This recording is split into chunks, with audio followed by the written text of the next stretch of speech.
Pledge. I pledge allegiance to the flag of the United States of America and to the republic for which it stands, one nation, under God, indivisible, with liberty and justice for all.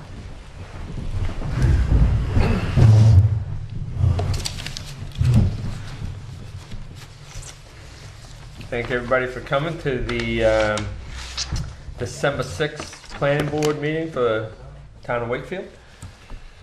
And it looks like we can't sit anybody in for Connie.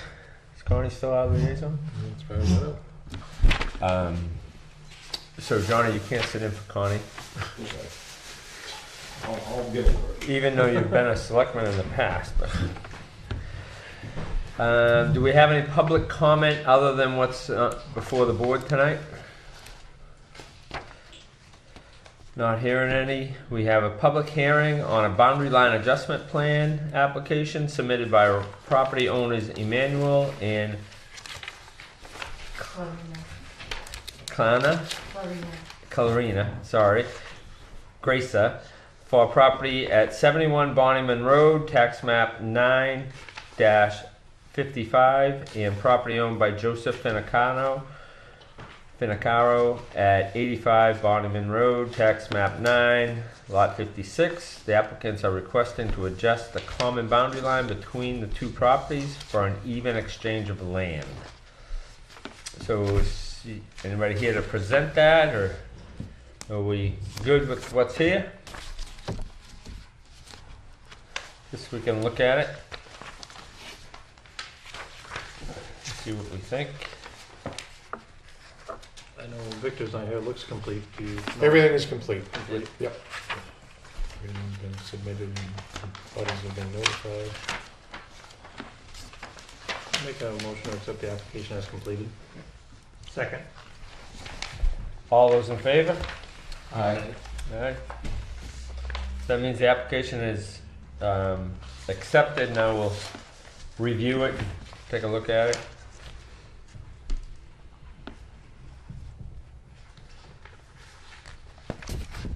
What zone, I didn't see it in here, what's the zoning?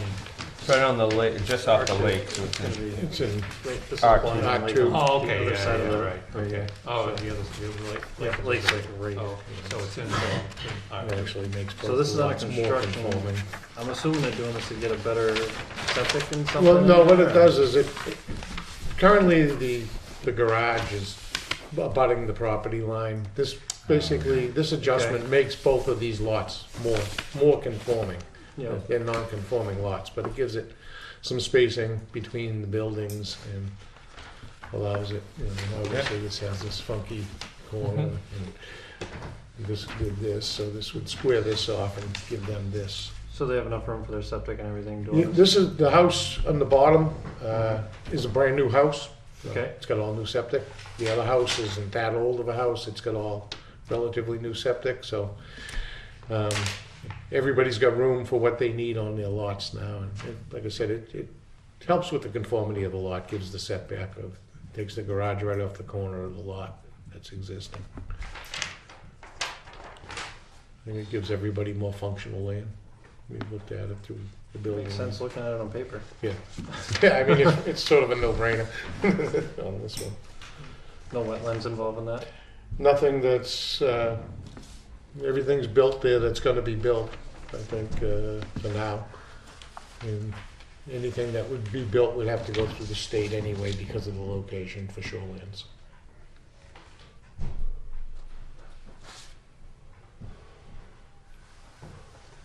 So it looks like the smaller lot stays the same size. Yeah, they're exchanging square footage for square footage to Okay. keep them.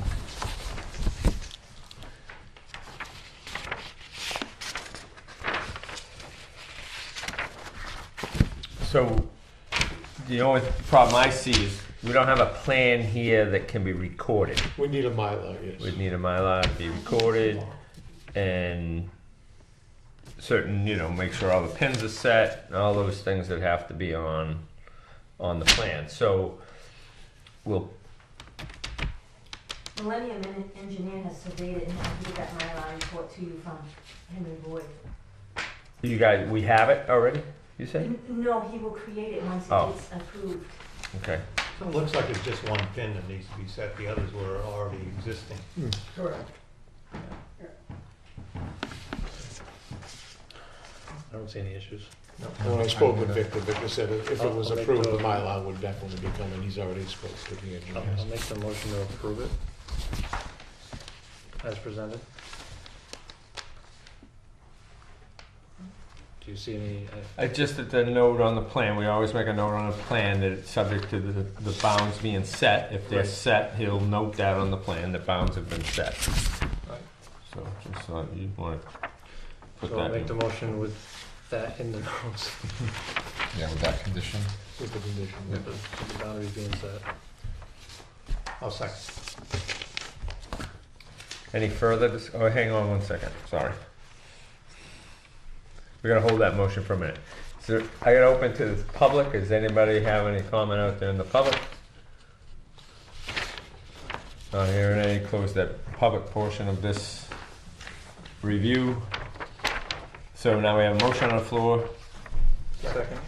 Any further discussion? All those in favor? Aye. Aye.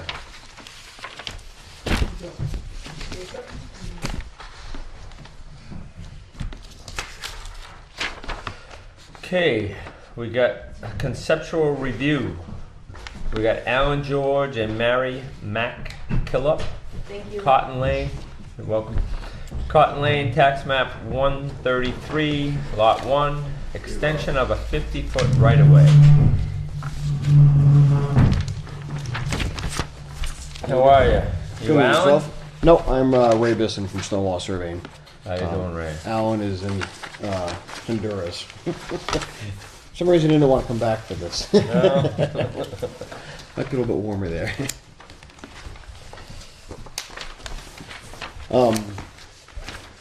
Yeah, so I'm representing Alan and Mary. What we're looking for is to present the conceptual what we're looking to do here. They're looking to divide off a 5-acre lot.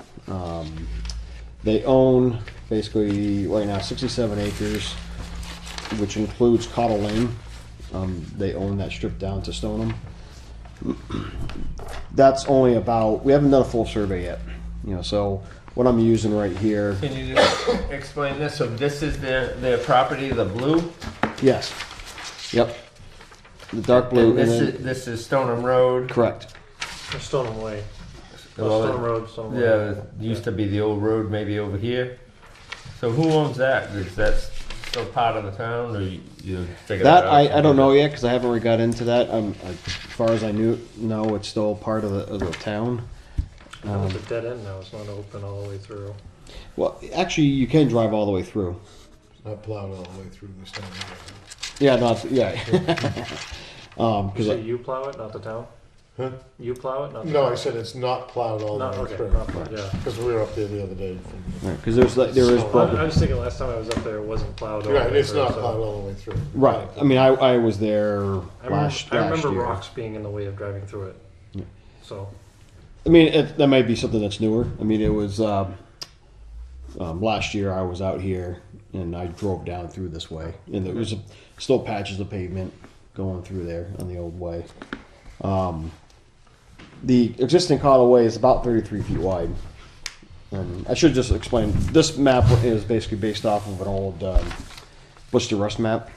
It was just kind of a handy thing to use for the concept because it kind of shows the stone walls, it shows the brooks, it shows the roads, houses. So it was just a fairly convenient thing to use for this concept. is this a stone wall in here? Is that Yes. what it is? Yep, Okay, so you're that's- just following the stone wall and then, Right, that's, one concept is like using the stone wall as the boundary. So Cottle Way is about 33 feet wide, and the town requirement is 50 feet. And because they own into there, they can't widen that. So one of the questions that we have here is the town going to allow us basically to use 33 feet wide, and then once we get on to the basically where the property starts to widen it out to being 50 feet. Just a couple of quick things. Anything that we say here today is non-binding. It's just a conceptual review, just to make sure you and the audience understand that. And then the other thing is, this property is in the blue, and right now the only frontage it has on a 50 foot or 33 foot About frontage. 33 feet. Yeah. Yes. So in order, per our zoning, I could be wrong, you guys could correct me, I don't know if you and Victor have looked at this at all, but There's no road frontage. there's no road frontage in order to make another lot. So I think right off the bat, you'd have to go for a variance possibly. Right. You know, I would deny the building permit and send it for a variance if I'm gonna submit it. you mean if you went in, if he come in and asked for a building permit, he doesn't even have a lot yet. Right. But if he came to us and asked and tried to do a subdivision, say you did a plan and you want to do a subdivision, it says in our regulations you need X amount of road frontage. And you definitely don't have that to be able to make another lot. So now, what if they went and they extended this proposed right of way extra another 200 feet? So right away, it's not a road. Yeah. And that you would have to, per our regulations, you would have to build a road up to that point, to town specs. Which they can't because it's not enough width there. Right. But it doesn't mean that you couldn't get a waiver from that particular, that's in our subdivision regulations, you could possibly get a waiver. But we can't give you a waiver for a frontage to be able to get a, So the waiver request is for frontage. no, your waiver request would be to be able to subdivide a lot without any road frontage on a town road or a existing road that's brought up to town specs. So if you could make a road update to town specs all the way to that point, then you can't deny so if you come in with a plan that shows a roadway coming up to there, then you can come in and subdivide it. A roadway that meets town specs. If you come in and show us a gravel driveway up there that may be 20 feet wide that a fire truck can go up it or something like that, and you ask for a waiver to that particular spot in our regulations, it's a possibility that we would grant that waiver. Possibility, we can't, I'm not speaking for the whole board Oh, here, yeah, I'm I not understand. speaking it's non-binding, but there is a potential that maybe for two lots, and I know we've done it in the past where if your clients agreed to maybe never subdivide the lot again, it's possible easier to get that waiver. Right. There's a lot of Yeah. land back there still to kind of say no to that. Right, but Right. that has happened in the past too. Right. You know, put I just Go want to ahead. point out too, looking on, just comparing it with Google Maps. Mhm. What I'm seeing here, I'll show you what I'm seeing. I don't know how this is going to relate to what is currently being used, because I know this is off a little bit too, because obviously Stoneham Way comes in this way. And then I know it takes a left, goes up that little hill there, right? On Yeah. the Causeway. Yeah. So, I don't, this is showing it coming straight off, and this is showing it coming off on an angle off it this way, so. Not quite I'm not sure. sure what And this- that's going right through somebody's Yeah, yard that- from the looks of it. That's up here. That's some. yeah, it's further up. That's- That's, that's closer No, to that's that's Stoneham- closer to that's- 16. That's Stoneham Way Yeah, right Stoneham there. Way, but that Caudle Way is not right. That's what I'm saying. Right. So This is actually Caudle Way right here. that makes That looks more like a sense to me. looks like a driveway. Right. See, then there's an opening right in here. Yeah, and there's a snowmobile trail that goes through Yeah, here with all yeah. the where they've logged it all off. Right, everything, and yeah. that house right there is the only one who actually has a right of way over Caudle Way right now. This one here doesn't. They come off of Stoneham. Right. Okay. So is Stoneham Way considered a town road at this point? Because it was cut off, right? If that curve was. Well, who owns cut in off. between Stoneham Road and Stoneham Way? If the town still owns all that land, I'm not sure I don't know. who owns Stoneham Way at this point. If I don't- So does that enter into it if Stoneham Way is not a town road? yeah, I would. Well, that was one of my Another other issue. questions I was going to have is, would the survey work be sufficient down to Stoneham Way, or do we have to actually go all the way to Stoneham Road? Right. I guess you gotta decide, guess or no, you gotta do some research, see who owns the land, and if So- the town owns it, and So if Stoneham Way basically has been basically relinquished and it goes back to being a private way and ownership goes to the center, then we'd Yeah. have to go all the way to Stoneham Road, basically. Yeah. Okay. So right now, there's one lot, and it's about 67 acres, is that right? Yes. Okay. And if they came in and wanted to put a house on that one lot, they could do that? Yeah. Okay. One house. Yes. One house, Yep. because they have the right of way. Right. Yeah. Well, it's the right of way or not, it's their land, it even looks like. There still could be problematic on building a house there because there's no frontage on that whole 67. It's a lot, existing lot. Well, there's frontage on Existing lot, Stoneham you Way. could definitely build a house on it. Yeah, I mean, there's frontage on Stoneham Way, it's just not 200 150 feet. Right. Right. And if Stoneham Way is a private road, you just do a private road release. Yeah. It probably somewhere in a deed probably says you still have access, probably over Stoneham Way. Right. I'm Yeah, sure. actually, I don't think, I'm still, again, we're still in the very beginning of this, but I don't know if tax map 120 lot 4 has a deed right away over there. That's just how they get to the house. Mhm.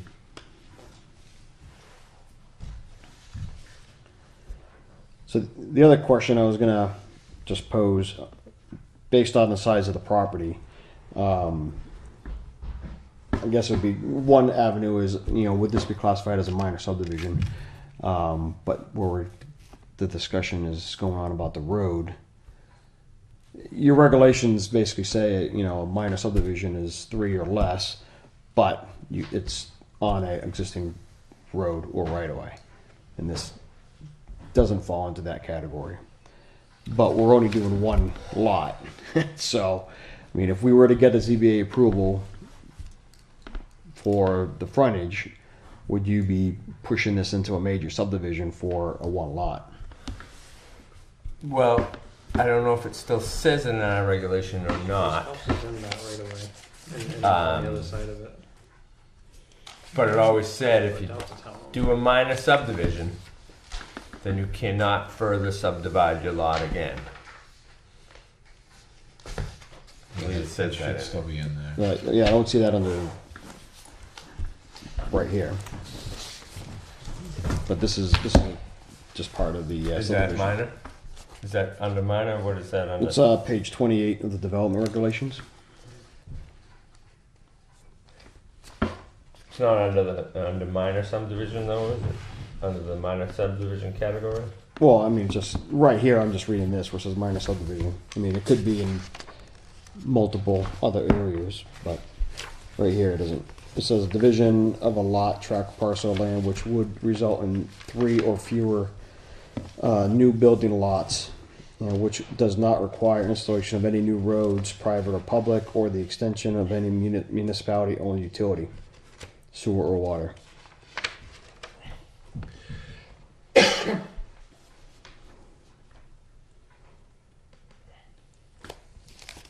It'd be in the site subdivision regulations right Yeah, now. but I was wondering, I thought we had something in our In the zoning. zone.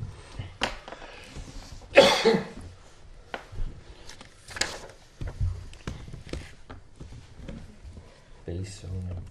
I do believe, not to get off subject there, but I do believe Stoneham Way is still considered a town road. Why do you think that, David? Because I'm pretty sure that they sand it and plow it still.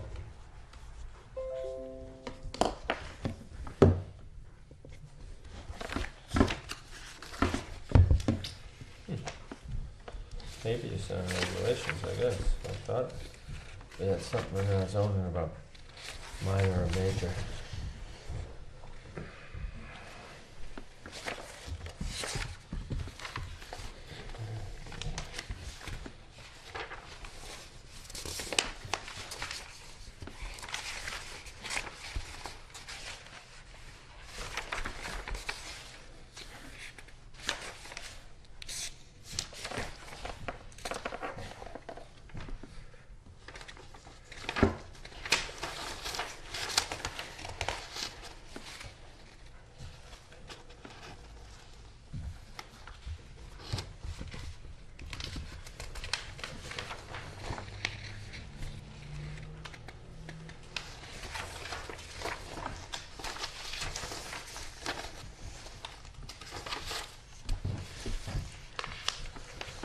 nothing in the definitions about minor or major, so it's got to be in the regulations. I don't see it anywhere else. I think you might find it under minor subdivision. And that would be in our regulations. I'm thinking, John.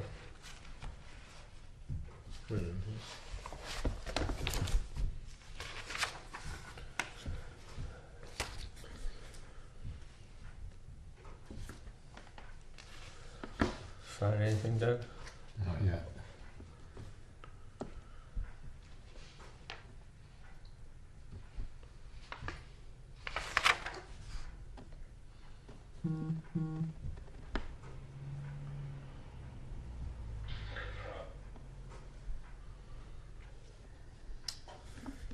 So we got types of subdivision applications, 4.05. and 28. What page did you say, sir, you had it on? 28. 28. I just took a long one. I just wanted to make sure it wasn't in there. Oh no, I mean, I already basically printed off a One couple, page, couple I think. sheets. Condominium lot line, minor subdivision, division of a lot, chart.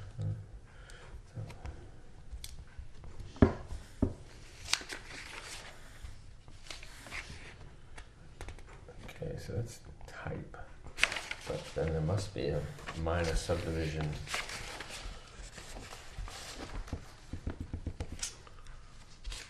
Lot that's-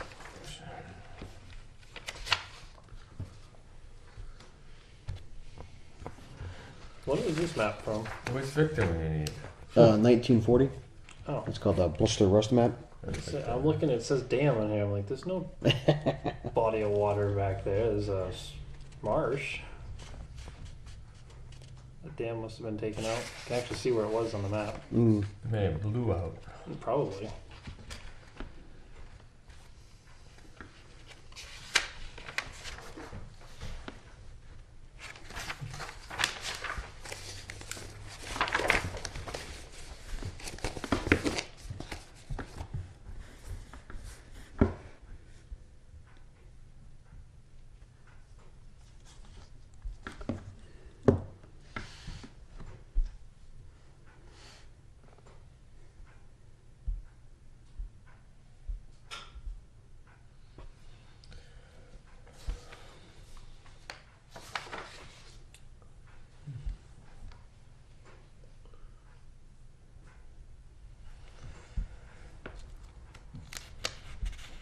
Has to be somewhere good, Yeah.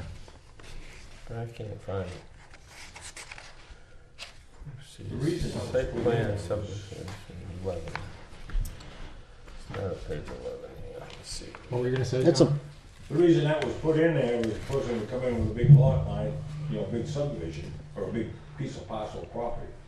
And he would take one little area out, and then he'd come back a year later, well, I want to take another little piece out, and that's when the board decided you Right. either do a minor or you're gonna do a major. If you do a Right. minor, you can't come back and subdivide it again. Yeah.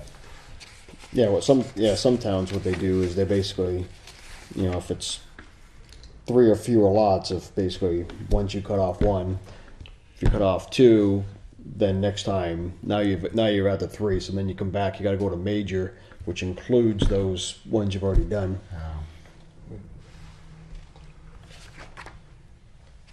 But I mean, I'll take a look at that and see.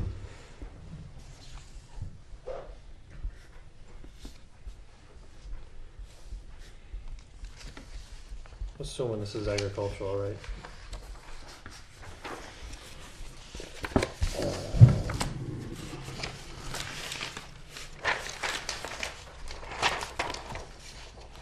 Actually, they just looked at that. That was. I swear it was in our zoning, not in. So you think it's in No, zoning? it's not in our zoning because we were able to waive it.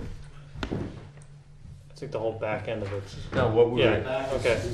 Yeah. The front's all So, right. so what we've done in the past is you still do it as a major subdivision, but we waive some of the other requirements that you may not have to, you know, do total. Stormwater drainage man and Right. You don't have to do stormwater, you don't have to do, you'll have to do some stormwater, but you won't have to do, topo for the whole thing, you won't have to delineate wetlands for the whole thing. Right, and that was one of All my roads. one of my questions. Which typically, what something like this, most towns are willing to do that. Right. When you get into the major, you start getting into, utility plan, road, sidewalk and drainage cross sections, profiles, engineering specifications. I mean, so basically, Right. just So we could when we wait. get into that, then we end up getting into being that there's like 7 or 8 waivers. Right. As opposed to that's why I was asking if Right, this but would you don't fall in get into line. that other point where you can't subdivide it again. Right. So, the last time we did it was probably about 8 years ago. I know we've changed these regs since, but I don't remember changing that or taking that out or I don't either. or asking if we wanted it to Right. come out or not. Right. And that's why it leads me to believe that it's somewhere in our zoning. And, we can have Victor check for it. Yep. I mean, I could take a look, Yeah, for it if you too. could check Yeah. too. You could talk to Victor, call Victor, who's our land use clerk. Yeah, that's who I was talking to about Yep. this. Yep. So, and Victor probably doesn't know if that's in our zoning somewhere because Victor doesn't, he's learning the zoning, Right. like we are. I mean, if You know, it's he's not, part- if he's it's not in part-time there, he's part time when it comes to the zoning. He only comes in. He only starts working on it when somebody like yourself comes in and wants something. right? I mean, if it's not in there, let's just say if that's Yeah. not in there, we go by what's written here. Yeah. Would this still fall in a minor category because we're going to be extending this right away? That's more. I think it could still fall under a minor if that's not in our regulations anymore.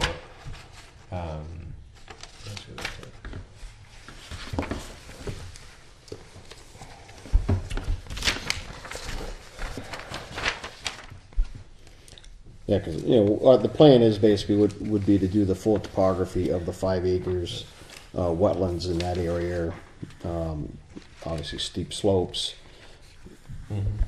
If we need to, we can basically extend this right away, so it extends into this lot, so that way the back lot would then have frontage onto something.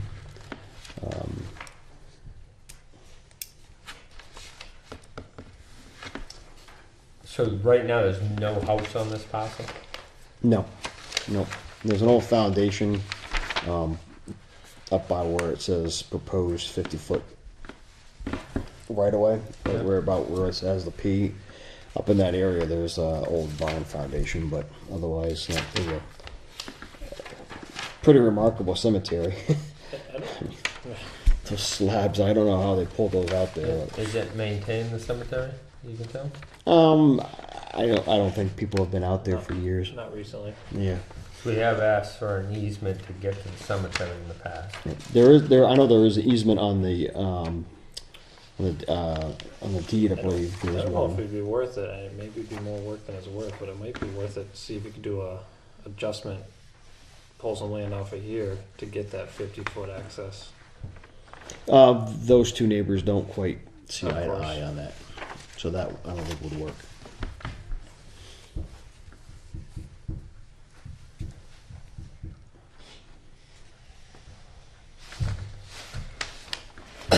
Well, I think you got some ideas. I don't know if you have any other questions.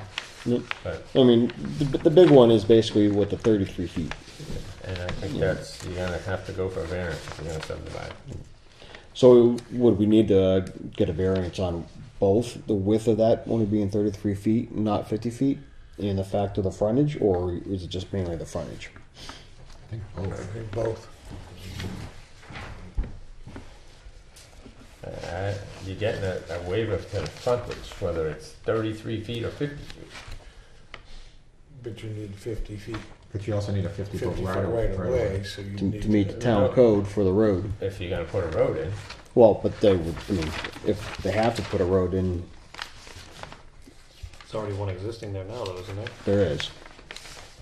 It's paved. If you're 33 foot, if you're gonna do a subdivision, you got stone walls on both sides. You ain't got no place to put the snow. You'd be down to a 12-foot road. Yeah, I mean, if you're gonna put a road in, you're gonna further subdivide it, then you've gotta do something about the 50-foot right of way someday. But if you're only gonna do one lot, it may be the type of thing where you might wanna come in and say, I won't further subdivide it, as long as I can use this 33-foot right of way. Without bringing it up to town specs. Because I mean, they could make the road wider, but I mean, can't make the land. Right. You know, if the land, I mean, isn't there, it's not there. Can you buy that property on one side of that roadway? Well, you wouldn't be able to do it on one side because then you're You gonna wanna see make the it? lots less conforming.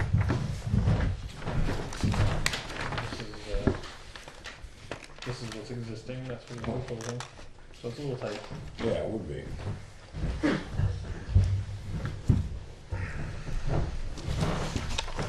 But I mean, I've been down plenty of roads, town roads, that are 33 feet wide right of ways, that are town paved roads. So it's not that it's not doable. Right. Yeah. All right. So basically, in order to get the buildable lot, we would have to have this, for this lot, we have to have a town approved road up to that proposed lot. Yeah, you gotta have proper frontage for both lots.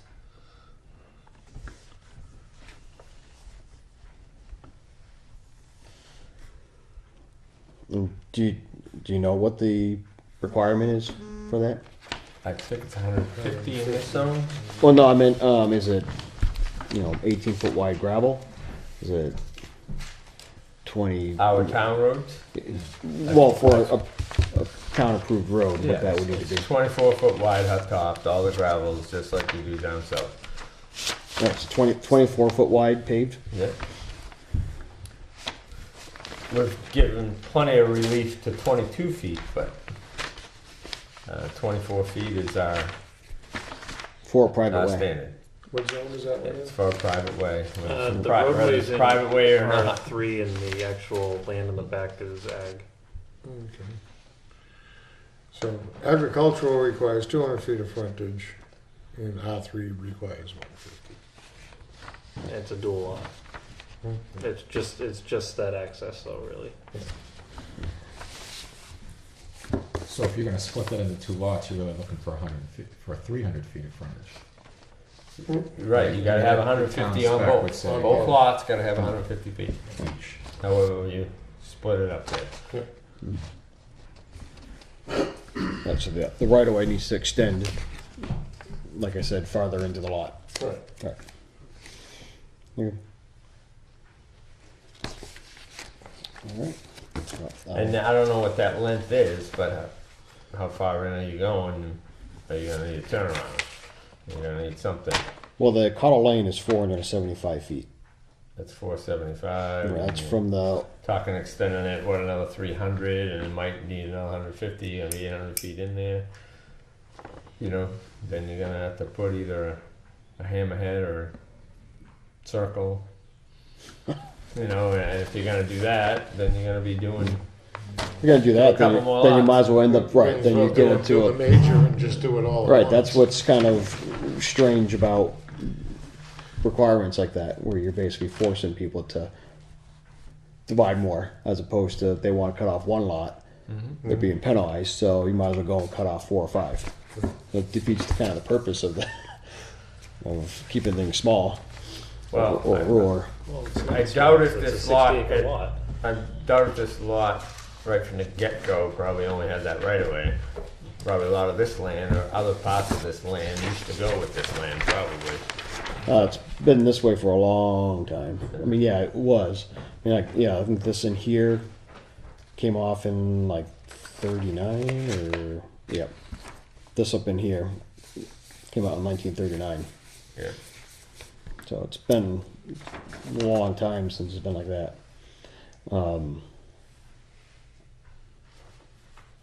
Now he owns land also in Brookfield, but that property doesn't count for that piece of property for frontage on that road. Right. Right. Okay. All right. Well, I thank you all for your time. All right.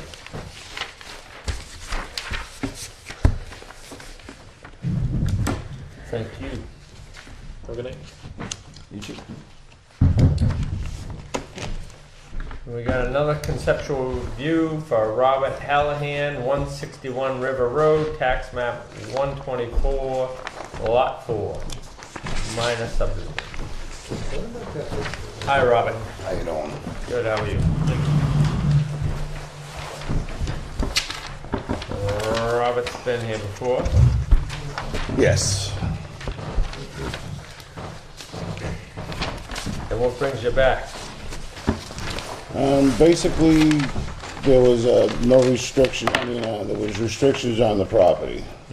And the town wanted to go and have their attorney look at it, and the attorney never looked at it, and then Victor went down and found the minutes in the meeting.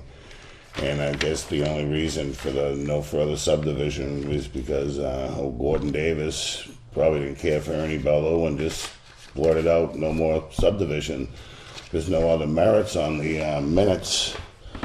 I think Victor had pulled them up. I asked to have them there tonight so you can at least look over the minutes and see what basically was it. Gordon just said after no further subdivision, and you guys moved on.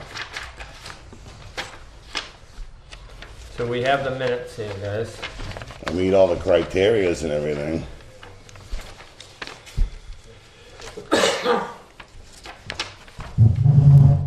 Well, I don't think you meet all the criteria, but you You know, don't understand. I've never done this before, so I don't really know what I'm doing. right? And I'm not, by no means am I against you doing what you're doing. I think what you're doing makes sense.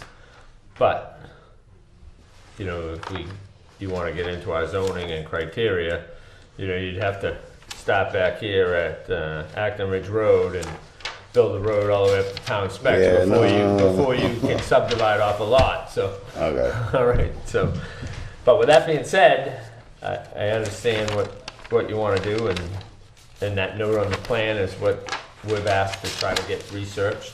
Right. And we asked Victor to see if he could find minutes for you, and it sounds like he's done that. Yes.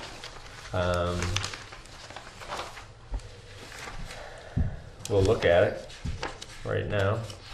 I mean, my concern is that it states in the minutes multiple times that no further subdivision on the lot. And that would require not just one person on the board, it would require the majority of the board to vote that way. And the owner of the land going through that subdivision agreed to that at that point. So, the other concern that I brought up before is if you're going to, I don't know where the picture is, if you're going to subdivide that, my assumption is that some of these, what I'll call back lots, have rights to the property that allows them to access Scribner River. Yeah, it's just a road. So It goes right down into the lot. it goes down to the water. Yeah. Right. So potentially by you doing that subdivision, you're restricting some of their rights to that property. Well, this board had suggested that I added that little piece in. I first started off with that piece not even being there. That beach doesn't have to be added to that lot because he's already got enough waterfront to launch a boat, and he's got plenty of waterfront. But the first time, before, it was like the first meeting, I think you guys kind of hashing it out, and you're like, oh, I think you could add that, and that would help you. Is it But, deeded access for all of them to that lot? Pardon? Is it deeded access for all of them to use that lot? Not the lot, The boat launch. yeah, the boat launch, yeah. So they wouldn't be restricted. And we added that, but it doesn't have to be on that, on the subdivision. So So it doesn't affect anybody. So I think what you're saying is, tell me if I'm wrong, but I think what you're saying is maybe this here would not become part of this new lot. Is that what you're suggesting? First So off, that- we were just gonna leave this cut off, and then you guys suggested to add that, so we did. So right now, these back lots utilize this area to access Right. water, right? All right, And so, where's your house? My house is over here. And where you want your brother to build a house? He wants to build a house in here and somewhere. you're saying he would still have access here? Yeah, this guy's got a dock and a big old boat out in front of his house. Yeah, okay.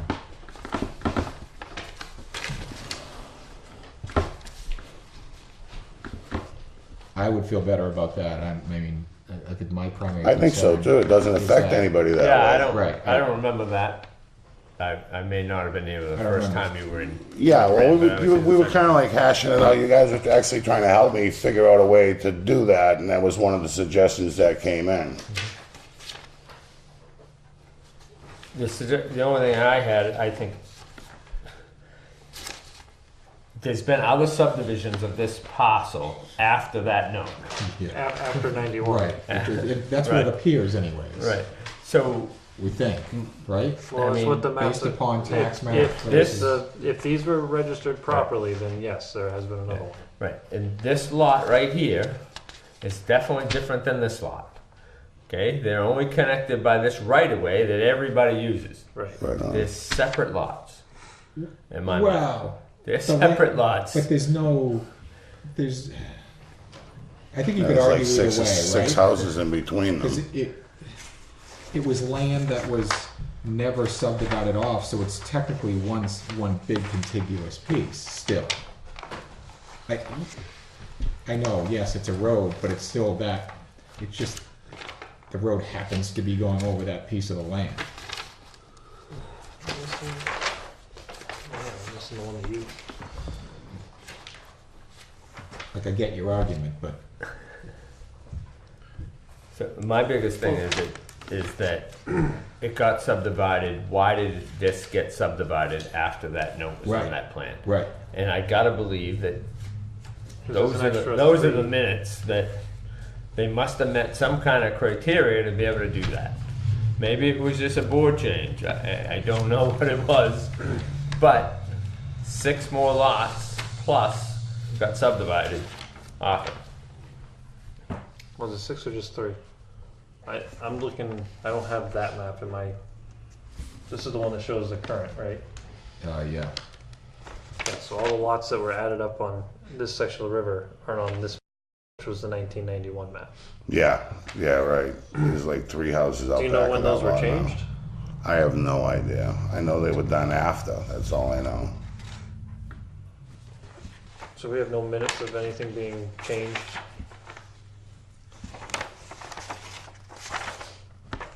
Or this is just the 1991 minutes that we have here. So those new lots, there must be There had to registered be somewhere, something right? that, yeah, something had to say when they got changed. The reason we're looking for that is obviously at some point it had been overturned, it's just when and why and how.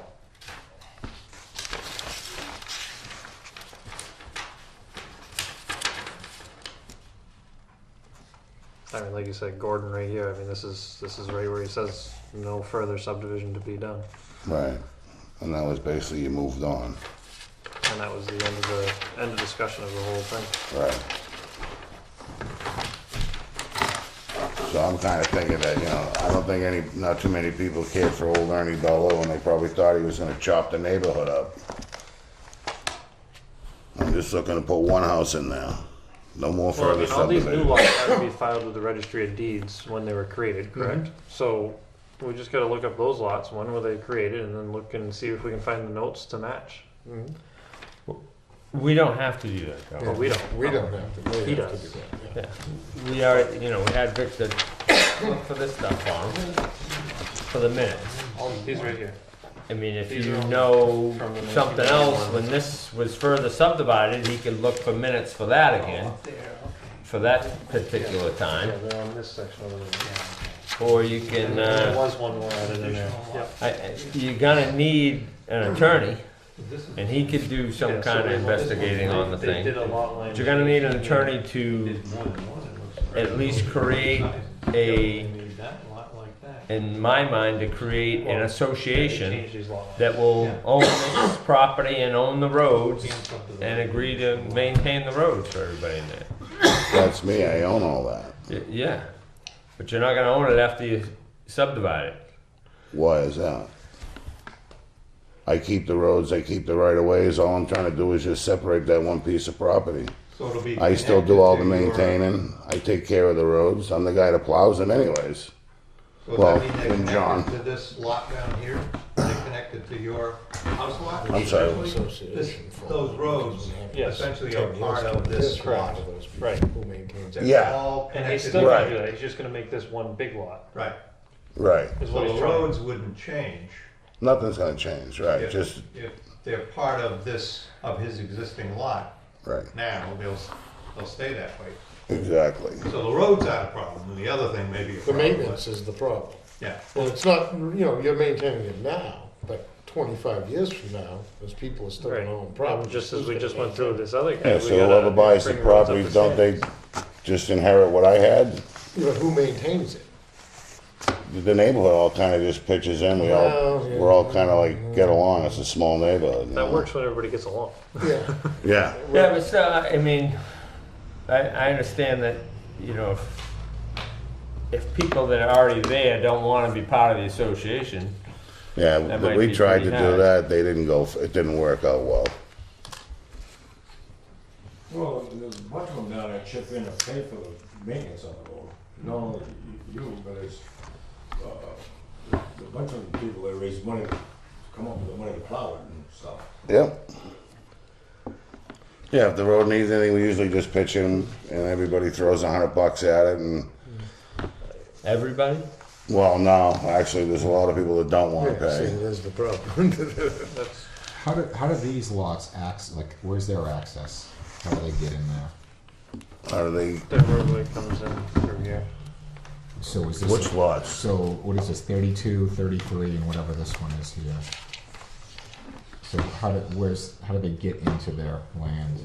I gave there's a road up in here, like, it's not a road, they just drive up through the woods. It was all wooded at one time, and it stopped halfway up, but after it got logged out a little bit, the last guy, Are there homes in here? crosses over my property, yeah? Okay, so they must have a right of way across this then.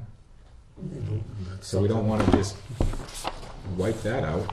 Well, that's what I'm saying, we need to see their deeds, Yeah. or know what's in their deeds. Right. Well, he's only here for a conceptual review. Right. He's Yeah, I'm gonna just have to trying to get a find out survey what to and do. get it surveyed and do a plan that's gotta get recorded, so Right. that stuff's gotta be all. Yeah, so, I just, wanted to know if it was doable, that's all, basically. Was the only blue bought that I from feel like Jim on Mooney. Google Maps, you can kind of see in there a little bit. What's that? So they got a roadway that comes Ernie down. Blue made a swap with Chris Bancroft. Right, And Doesn't that, quite match down up where your to house that, is, that got moved in that back. yeah, they moved it like 50 feet or I know 75 it feet, was, yeah. but I know It's on the thing, yeah. And then Ernie picked up the old sand pit in the swamp. Right. So, and when, I don't know what year that was done. I think Bancroft got the sand pit. Yeah, Yeah. Bancroft got the sand pit now. Yeah. But before Ernie had it. Oh, I didn't know, okay, They yeah. bought that piece of property from Jim Mooney. And then they, Ernie and Chris made this swap deal. Where's the sand pit? It's at the beginning of the Just before road. Just before River Road. You just go over the railroad tracks, it's out and back there. It's on the right-hand side of the beginning of the road. Like in this area here?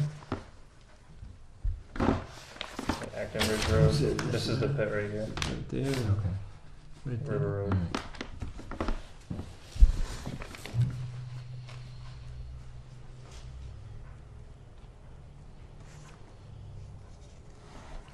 So lot 40 is all Bancroft land, or just lot 3? Or both?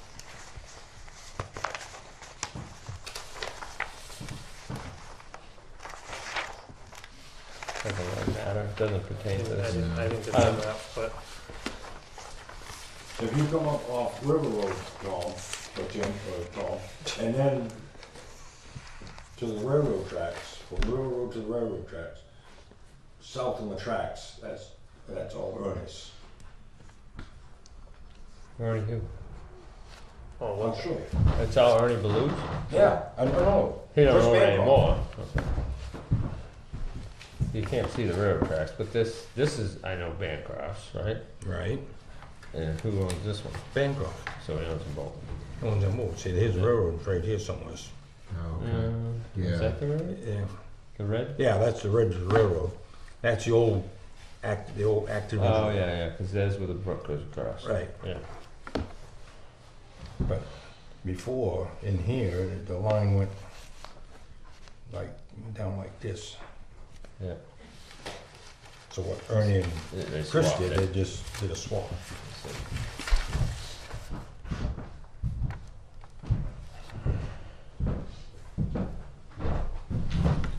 So, as far as a conceptual review with us, nothing here is binding. You understand that? Yeah. You hire a surveyor, and whether you come in front of us with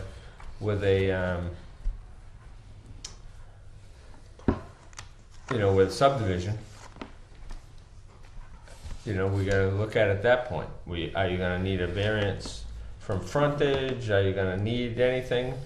At this time, in my mind, it's pretty cut and dry, but, your surveyor's gonna have to, he will have to, and it's part of the thing. He's gotta look for easements, he's gotta show easements on a plan, he's gotta show all kinds of things on the plan, how these people get into these lot, if they have a deeded easement, it's gotta, come up with all these type of things. Again, we're subdividing on something that's not on a town-approved road, but we could waive that. We can't tell you whether we're gonna waive it or not at the time, because it's not binding here, but. Well, my thing was, it'll be about 10 grand to survey the property, and I didn't want to spend 10 grand to find out you guys were gonna just say it's not doable. So I just, I don't want to put that money out there. It's basically my brother's paying for it because he's gonna get the property, and do all that, and then you find out you guys go, well, geez, I want to do what the town requires of me, obviously, but it's kind of a big investment to find out I'm gonna get a no.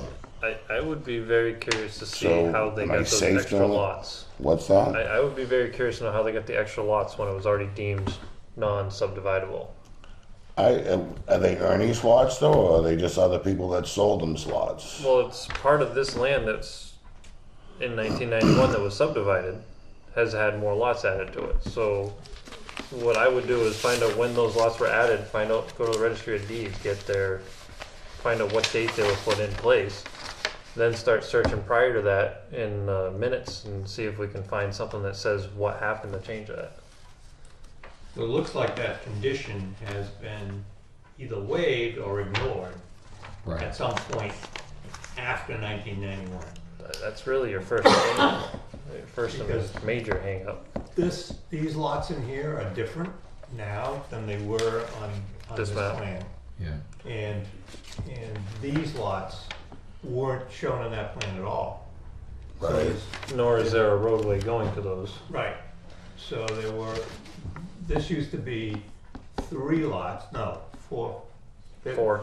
Yeah, they did something with the property lines on this group of lots in here.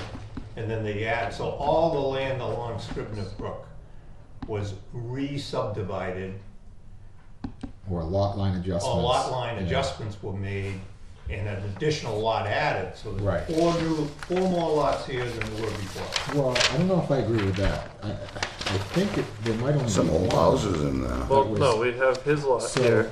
so like here, right, there was I think there was 1, 2, 3, 4, 5, 6 lots along this stretch.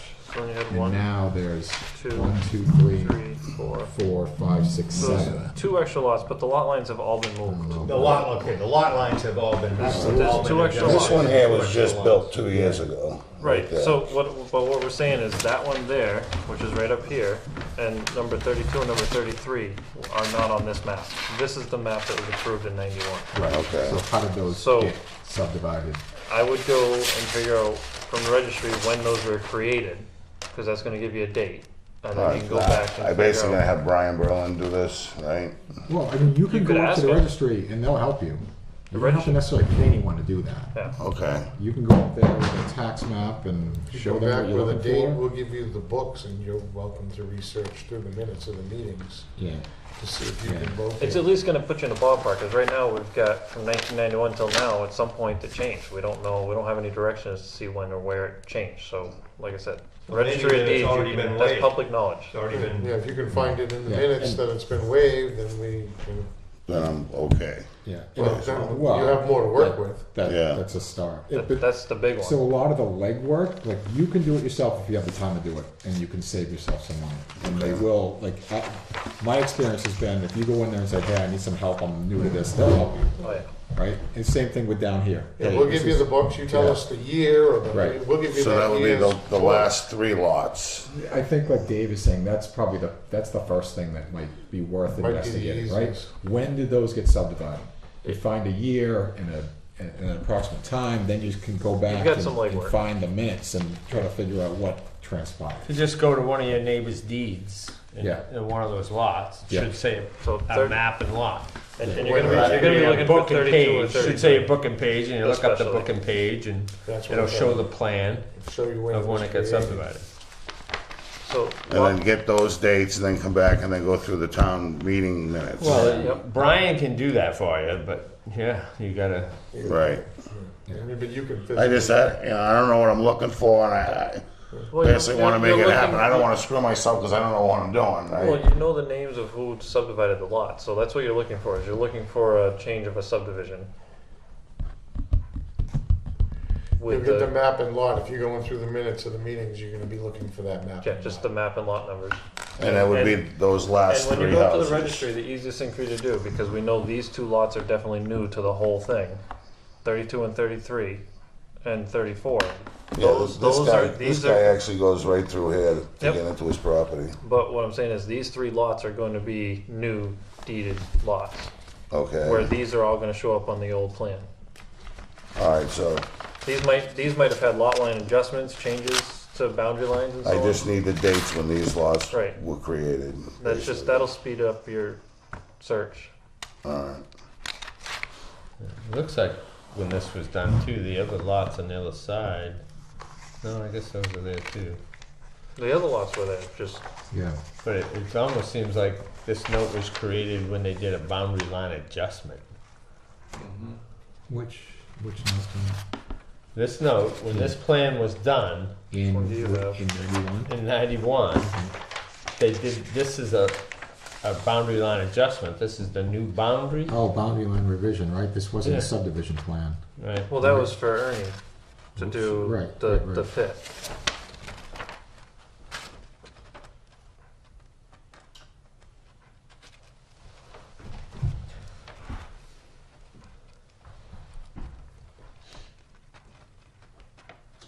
Right, or am I looking at that wrong?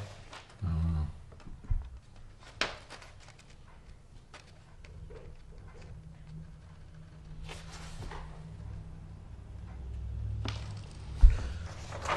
Like I said, I think the first thing to do is just do a little bit of legwork, go up to the DMV, see if you can get some dates, and then, because, like I said, we got a huge time period of when did these come into play, though. They don't have the time to look and narrow that down, so All right. they are very helpful at the registry of deeds, though, I will say that. You go in and tell them what you're doing, they'll pull up the information you need. Just on those 3 lots, I just need to find out when they were created, Yep. basically. And that's usually in, I think that's in the first couple paragraphs, right? It's pretty soon, Yeah. right in the beginning. Okay. And then we can at least get you to the year of the minutes. And then go through those. Go through those. You can sit in the office downstairs, Right, set get you up that. with the book. You go through them, find them, you find them, Bridget will make copies for you. And then you'll have something more to, bring to the board and say, okay, this is, and it should say, if there was if there was something mentioned to the fact that it was allowed because, it should say in the Because meeting minutes, how they allowed it, where it wasn't allowed. Or Or was it just could say it missed on the complete? plan too. Yeah, and it could say it on the plan, the Mylar that's filed for those lots. Or we could find someone just completely overlooked it and did it. Yeah, exactly. it'll give you some sort of, something. something to at And least and start that's just off. where we need to start. All right. I guess that's it. I'm all set, I take it? Yep. Thanks, guys. All right, good luck. Alrighty.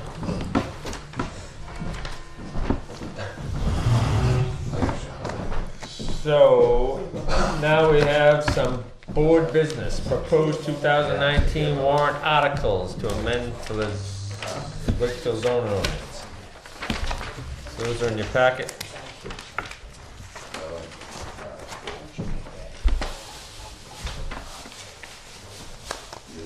So this is Amendment 1. Are you in favor of the adoption of the Amendment 1 as proposed by the planning board for the town zoning ordinance as follows?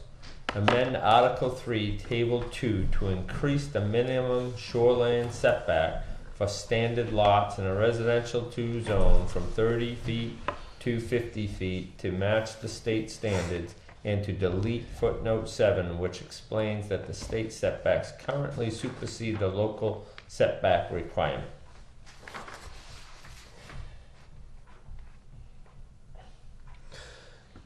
So what happens when the state goes back down, if, I'm not saying they would, but if they went back down to 30, then we'd have to Then we have to change it.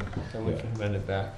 Or couldn't you word it that it would be the current The requirement? state's never gonna go back less than 50. No, We're not saying, I'm just saying, that, like, why shouldn't we just Well, word it at to that main, time, to then keep we it would with make the an state? amendment to match the state. I mean, we can't be less restrictive than the state. We can be more restrictive. right.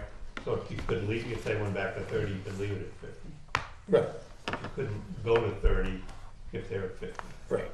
Which is what we're just, Yeah. When that was put in, there was a lot of chatter about the amount, the people, a lot of the people were upset with the rules that was made. I remember that well.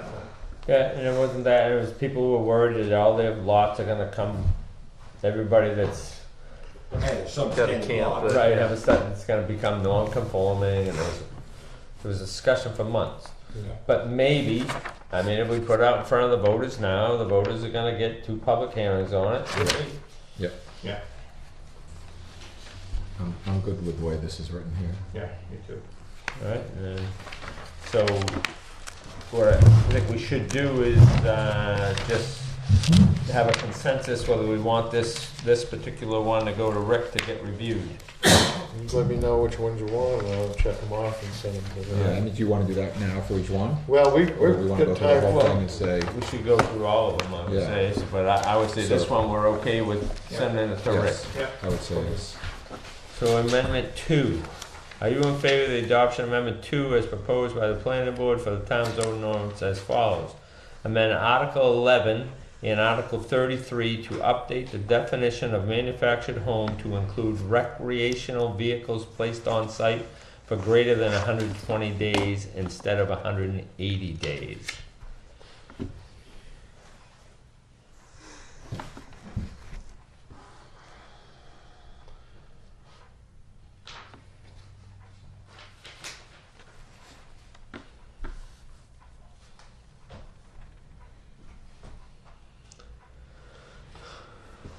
So under definitions of terms, why is this in the floodplain development definition of terms? Number 18, manufactured housing. They have definition, they have manufacturing, housing rules in the floodplain, in the overlay district. All we're doing is changing from 180 To 120. Right. And it's in the floodplain, so Right. these are considered the same thing as a permanent mobile Oh, Right.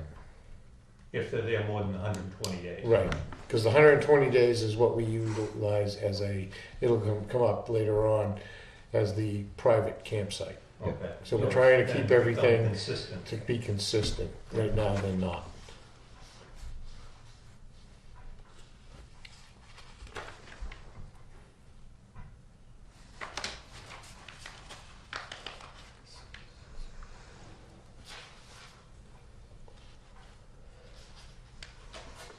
So it says amend Article 11 and Article 33. and to update the definition. Mhm.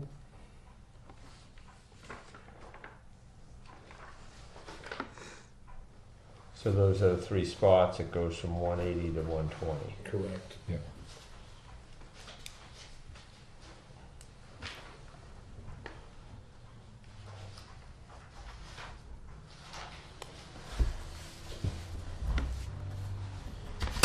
Guys, good with that? Yep, Yeah. I am. Amendment 3. Are you in favor of adoption of Amendment 3 as proposed by the planning board for the town zoning ordinance as follows? Amend the zoning ordinance to make editorial changes throughout the ordinance by replacing all instances of the term Comprehensive Shoreland Protection Act with Shoreland Water Quality Protection Act, in renaming Article 25 to remove the term grandfather clause. No changes are proposed to the requirements of these sections.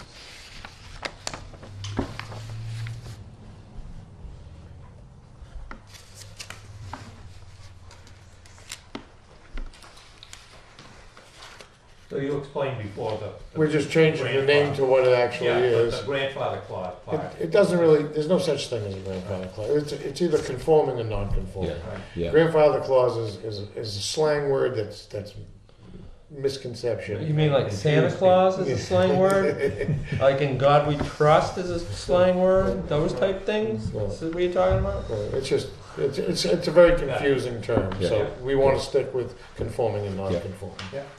I'm good with these changes.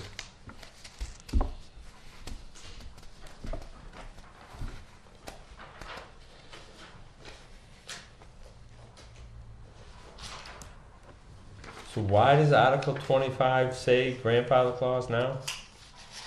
Somebody put it in there. They're trying to get away from that. Can I see it? Can I see the book? Article 25. They're just trying to get away from the word grandfather clause. What page is that on? It's on page. I'm sure I can find it in there. It's Article 33. So. It's Article 33? Next page. This is Article Well, it 25. starts, 25, it starts I'm at the sorry. other, at the bottom of page 2. Is Yeah, that what it's you're all thinking? Conforming and non-conforming structures, Amendment 3. 70. Are you looking at the right? Am I looking at You might be missing a page. Yeah, no, that's it. Oh, it's up there, okay. That's on the previous page. Looks like I see it in a second. Starts at the bottom there. It looks like it's all part of that. Oh, I got you. Paragraph. So Article 25, the name of the article is what we're trying to change. Right. Which says conforming and non-conforming structures and uses. Dash grandfather clause.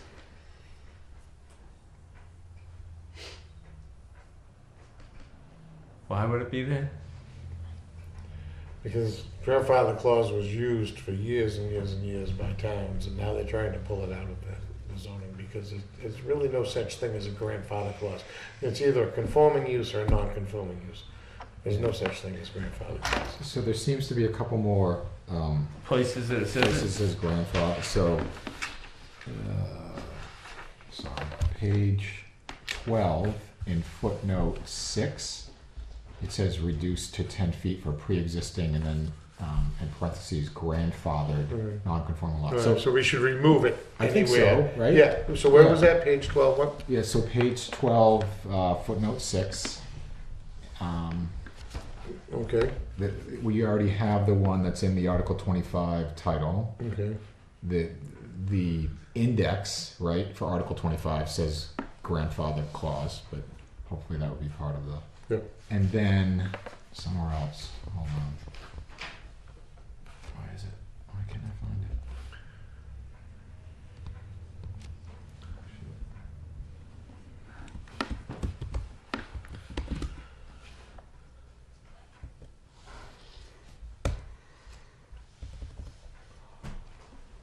Oh, Okay. The other one is page 12, footnote 4, where it says reduced by 50% for pre-existing non-conforming, and then the same thing. It's like in parentheses, Okay. grandfather. So we'll add that. Yeah, that makes sense. Yeah, just to eliminate it completely Yep. out of zone. Yep.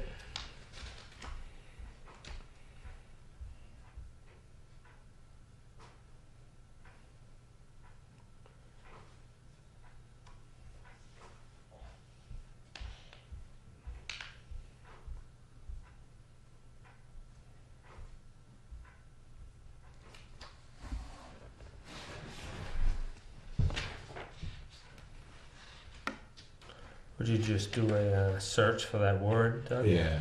And it's not in Article 25 anywhere else? Nope.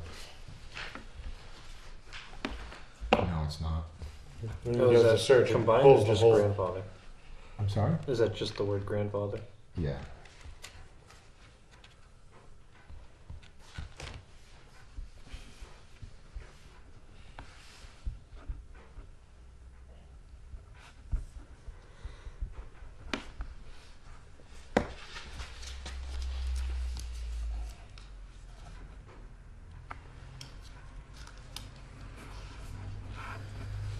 So what you guys are trying to tell me is that a non-conforming structure is grandfathered. I think what. Well, non-conforming is, it's either conforming or non-conforming. No. But if it's Come on, the existing, word's in it's- there for a reason. If it's A in non-conforming must mean that it's grandfathered. Well, yeah, that's what you're considering it to mean, yes, but it's non-conforming. There's no such thing as grandfathered as far as, it's either conforming lot or a non-conforming lot. So it's kind of given a definition for the But for it's- the lay person out there that it's grandfathered. It doesn't it's- hurt anybody it's- that I can see it being in there. It doesn't hurt a soul. What does it hurt? It being in there. It's just for my grandfather would understand the term. Oh, non-conforming must be grandfather clause because I'm a grandfather. I just don't see what it hurts. I don't either. But I do see it, us trying to get some amendments changed, and people saying, what are they taking the grandfather clause out for? Even though I understand what you're saying, Russ, I but I can see don't that see any problem with it being there. It's no problem. Why change it if there's not a problem with Because it? the word doesn't exist in. So, all right, I'm coming in downstairs and I'm going to say, look, it says grandfather clause right here, so that means I can do anything I want because my grandfather said so. Right, and that's what they're gonna say. No, they're not going to say that. Oh, yeah, they do. No, they don't. I don't see us putting that in front of the voters. I'm telling you, I they're don't going to be think in here and they're not going to vote for the change. But if you guys want to put it in, I'll be dead set against it, I think, at a public hearing. But you guys do what you want.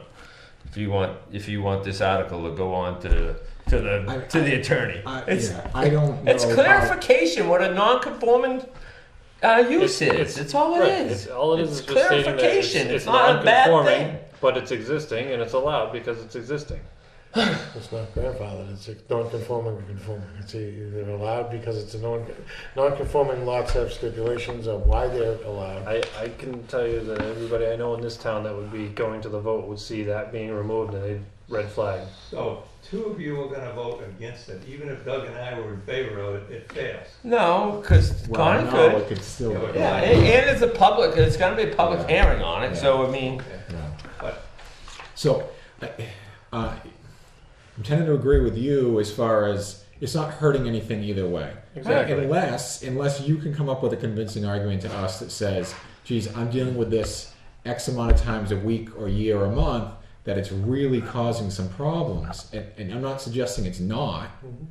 Well, it's just very confusing. People think the word grandfathered and they think all kinds of wild things. Well, I've had junk cars in my yard for 45 years, so it's grandfathered. I've been running a legal business at my property for 45 years, it's grandfathered. they're going to say that. But Anyway. it's not grandfathered. It's either a conforming use or a non-conforming use. So if you're doing something non-conforming, it doesn't automatically get grandfathered. And this is what people think that grandfathered means. Well, I've been doing this forever, so it's grandfathered, right? So is there a term for I don't know, a commercial business in a residential area that's been there for 200 years, like what's the term or what's the phrase that you would use to say, well, that's allowed because it's always been there. It doesn't meet current zoning, but is there a term? No, what they would file, what they would do is claim equitable estoppel, which goes into a whole different world. Equitable what? Gestapo? That sounds like Equitable estoppel. I think that falls into, it's just Sounds like like spot zoning. Gestapo. Just like when you look at our map, we got these little red dots, and that's showing the spot zoning for the commercial Right. districts we have. And those have been spot But they're zoned.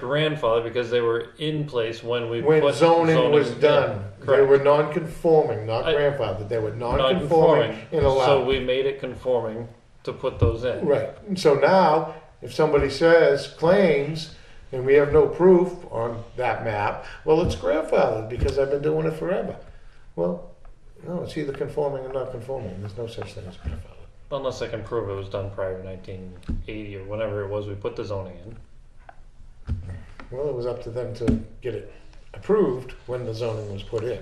If they didn't, then it becomes a case Legal for a variance or something like that.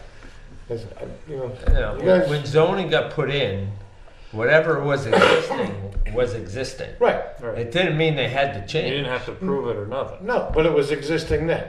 Yeah. But it was listed as existing, and Well, okay, we could take a store like Max's convenience store. It hasn't been run in several years, but it's still allowed to be run as a store. no, it's Could- not. It's not. No, it's not. No, it's not. Because they basically shut down. for Once a- it's shut for a period down, of time. For Change more of than- use, Right. change of ownership would Yeah. still need to go planning board approval. Yeah. They need the approval to reopen it, but it's still, It's It's in a residential zone. It's I a mean- residential zone. yeah, but it's a commercial building. Period. Doesn't matter. It's It's an no longer- existing commercial Yeah, but building. that's not It's the way this works. See, and they're going to say, well, it's Well, they're great. gonna take that because the a bank- minute. the It's not bank the way gonna what challenge works. You- What works? The It's, bank's it's gonna in our challenge it. zoning. If it doesn't say they can't in our zoning, then they can. If you But take- look at, we've been through it building's still 100 there. times, like down there at Denley's. The building's there, and we change it from a flower shop, and 2 years later, because it says within 2 years, if a business closes down for 2 years, it needs to get, and you're gonna change. Reviewed. It needs to get reviewed. It doesn't say that you lose all the rights to it. It does. It needs It to does. get It reviewed. does say that. It does say So that if you it is stop, on- so Max's store, when it shuts down, if somebody wanted to reopen a convenience store there within 2 years, they could have done that. If it goes longer than 2 years, you got to come back. It starts all over again, and it's a residential zone that has a building on it.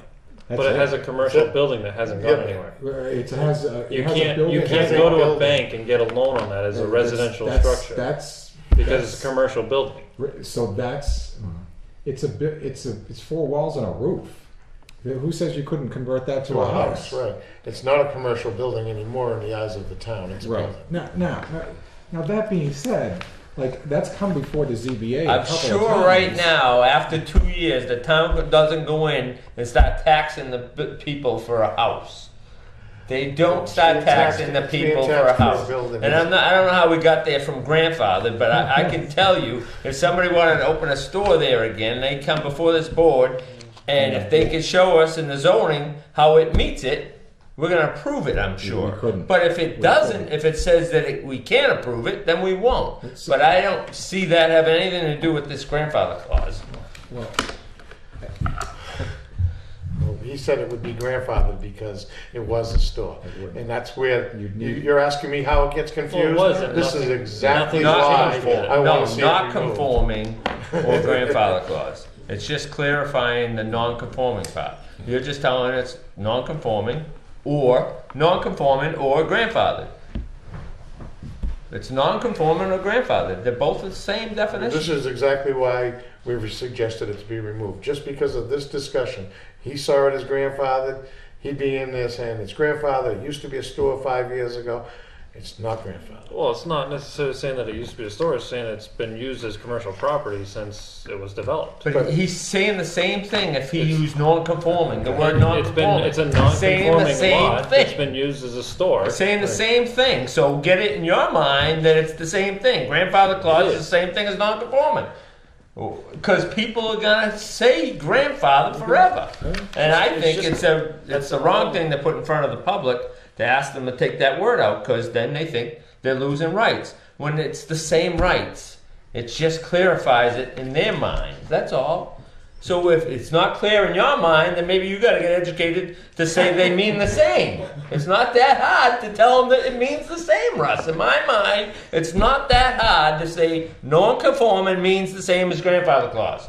It's not that hard, in my mind. And I think it's wrong for us to try to take it out of the zoning if it says it, because I think a lot of people are going to go, They're gonna shoot. they think we're doing Yeah, something, we're taking away some of their rights when we're not. So my thought is, regardless of whether it's in or not, like, it's not gonna change what's allowed or isn't allowed on a certain piece of property. It People are isn't. still gonna have to go through the same process. Like, It's not if changing somebody anything. bought Max's store and wanted to put a business in there, they gotta come before the board, they probably have to get a variance. It's already et been cetera. bought and somebody's plans on doing something. Yeah, right, but, so, to use as an example, Just an example, yeah, correct, to clarify. yeah, yep, so. I'm okay with not going through the battle of trying to get this. Okay. I just think it'll be that's- shot down in a heartbeat. Well, I mean, there's already some opposition, and I think there's got to, I you don't know, think it's worth the battle to me. and I think you go that battle, and then I can tell you, Amendment 1's gonna fail, Amendment 2's gonna fail. Yeah. Okay? Um, Yeah, you think so? I'm Huh? not suggesting you don't have a point there, right? 'Cause I it could- think It it happens. sets up the red Yeah. flag that's saying, no, let's Yeah. shut it down. And if you get too many amendments, they're gonna stand there and go, no, right down through. And I think that's one that's in there that doesn't hurt us So whatsoever. I agree with that. It may cause some confusion. I'm not saying it's not a nuisance, it's just, Yeah. Yeah, I know, it's easy It's for a the guys that language, don't work with it every day to say it doesn't, and less that's the confusing. thing, not- That's all I have to very, say. very few people work That's with all it I every have to day.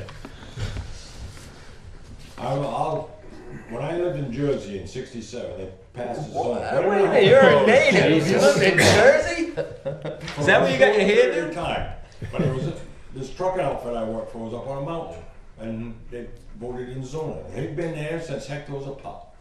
And there was a guy down the road, probably a mile and a half, had a big chicken farm, built another barn exactly like it, right beside it.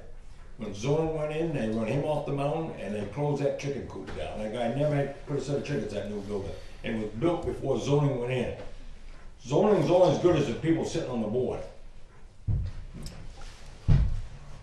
I have no use for zoning, just for that reason. You're the only one that's ever lived in Jersey, so. Oh, but I mean, You're absolutely correct. Yeah. this town was built before zoning ever came into place. All right, moving along to number 4. So that's a no on I that. would think that's that's a a no. no, yeah. Okay. It doesn't, But the other two, it doesn't mean somebody can't bring it in by petition. the Shoreline Water Protection Yes, Act. those are good. Those are good. Okay. All right, so that was. What number Private was that? campsites, our favorite topic. So we're back onto a fee, right? Yep. No, what number are we on to now? Number 4. Number 4. Okay. Are you in favor of the adoption of Amendment 4 as proposed by the planning board for the town zoning ordinance as follows? Amend the zoning ordinance to set a fee of $25 for a private campsite permit. Restrict the number of permits allowed for a lot to 1 permit per year and revise the conditions for a private campsite associated with residential construction. So where did we come up with the dollar value? Is that like neighboring towns have that same thing? It's what we used to charge. When we had the permit before, when it was claimed that it was unenforceable because they didn't have the staff. How many permits were pulled? I don't know, but there's probably somewhere well around 75 to 100 private campsites right now that we know of. I'm not counting the ones we don't know of. And it's So giving out, just as voters would ask us, where would that money go? Does that just go into general fund? it goes into the building department, back into the general fund, like all the money does. to run. It covers the time that it takes to go out and enforce this, it's like all building fees. Fees help cover the expense of doing the inspections and writing the permits and all the paperwork and administrative work and field work.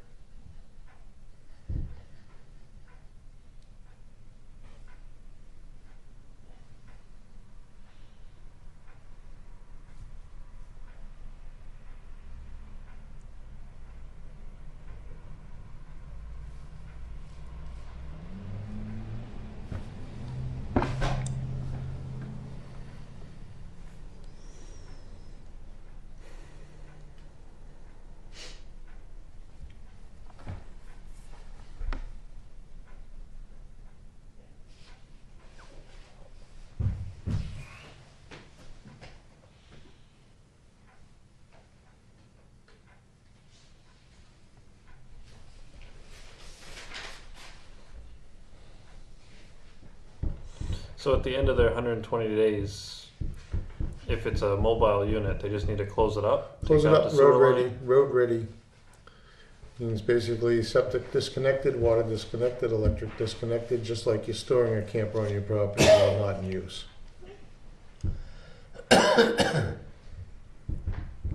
Would you be then going out to check that, Yep. confirm that? We would check it at the end of the Periodically or just Well, once we- in a while? What we'd do is the people would come in, they would file their permit.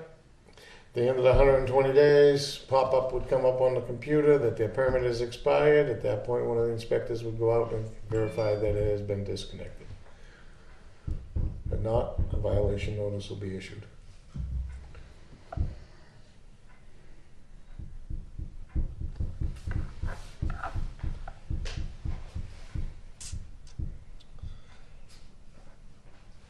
Sounds like a kinder, gentler community, doesn't it?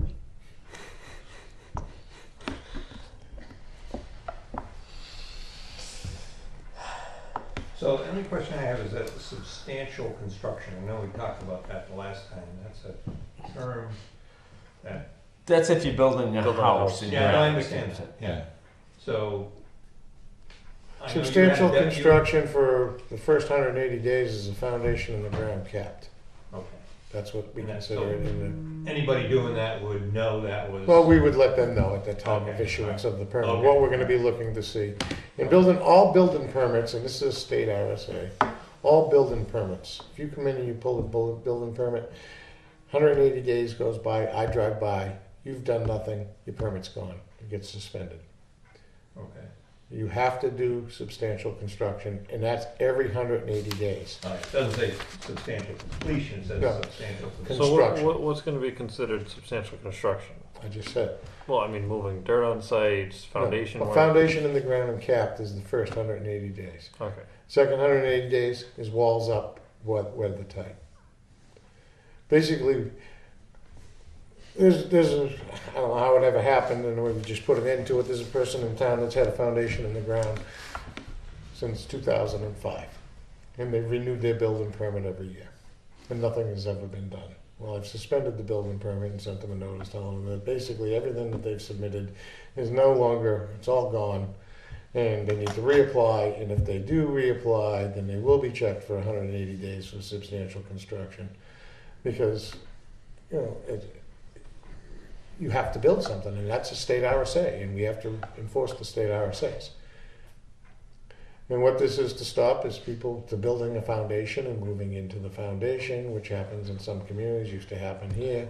I would just like to see something in here that states that it's matching the state RSAs. We don't have to do that in our zoning.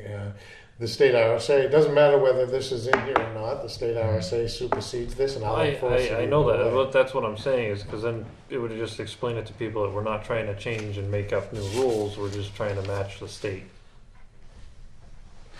Okay, we could add You the, could actually put it right in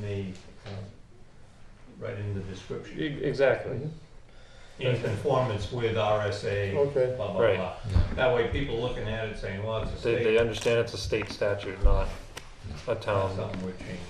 So where would you want to add that? There's a lot of gray area in RSAs. A lot of there gray is. area. Mhm. So, doesn't mean that every Well- situation's No, gonna I- meet that RSA. I'd rather not see the RSA in That's there. why I don't like putting RSA's in here, because Just, I mean, it binds you. we get sued because somebody said the state RSA is this, when we granted a subdivision Yeah. on a different premise than that RSA. The next thing you know, we're in court for 5 years, and we finally lost, and we spent a lot of money, and all because Okay, that's a good point.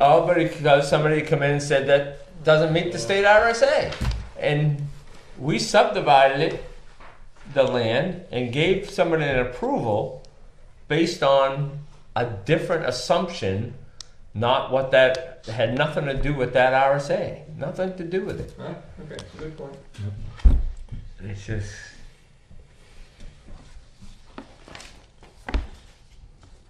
But the rest of this, I think, is reasonable. I think it's adding some detail that Yeah. was not there. It was just so It's- vague before. It's ensuring that people aren't living in these year round. That's what I think we're trying to Which get is to, what we're right? trying to stop. Yeah. Right. And we know the people, we are stopping the people that are living in them year round. We're trying to stop people from being able to come up here and enjoy the summer and that might want to enjoy a little bit earlier and a little bit later. They're not living in them year round. If they are, that's illegal. They know that, and Russ could stop that every single day, that they can't live in them year round. But there's plenty of people out there that want to stop, that has a camper on a lot next door to them. Okay, they don't want the camper on the lot next door to them. Well, then buy the lot, in my mind. But they can have a camper there for 120 days. That's what it says. And we have it. It's allowed in our zoning. And But currently it says 120 days consecutive, and it doesn't say you could then close it up and then start all over again. And to me, that's like, what, 3 days a year you wouldn't be living in it, and then you could be there the whole time. This is why we're trying to identify this and define what the actual use is. And Right. By putting this, And we're just trying to spell it out. And I know we go through this every year. I know we do, and I know it's right. Like we're trying to balance, but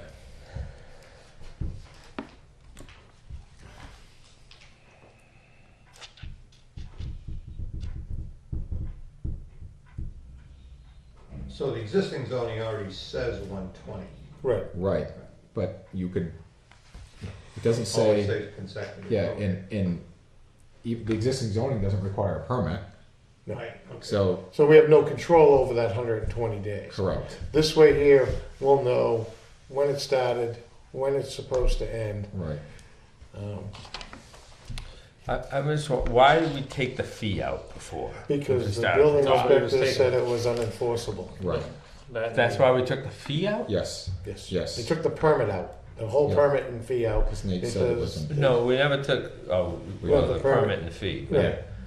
But we didn't take out the ordinance. Right. Correct. The requirements were still there, but there was no way to track them. And we have the software, it tracks automatically.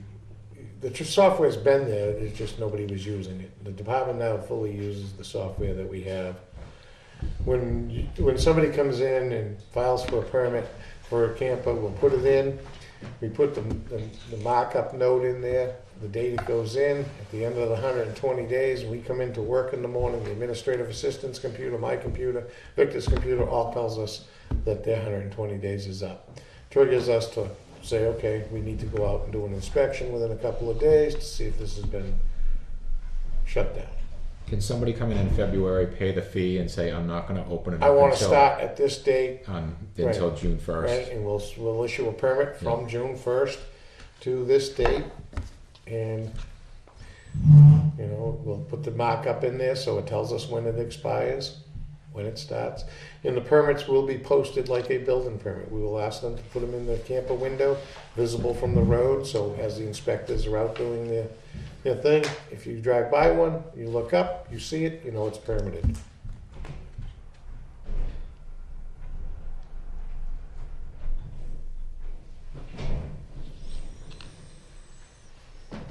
So the goal with this 120 days is 4 months? Right.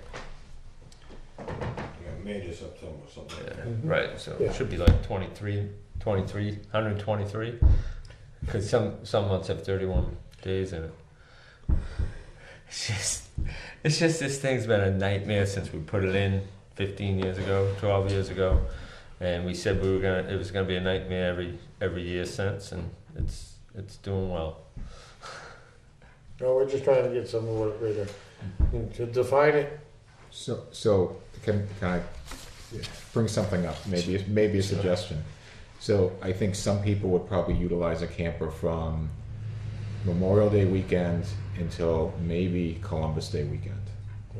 Right? Could we That's try the to? majority. but then you also have the people that aren't lake people and they want it for snowmobiling, and then you have the people, Yeah. But I'm like for the lake Yeah. piece of it, could we come up with a number that's probably a little bit more than 120 days? It might be 130 something. Like, would that make sense? I wouldn't want someone to say, "Hey, I want to come up and on So you whatever can't it change is." something every year. That's why I was just throwing it out there. Well, can they break that permit up? You said it's good for We can 120 say days. that Can they use it?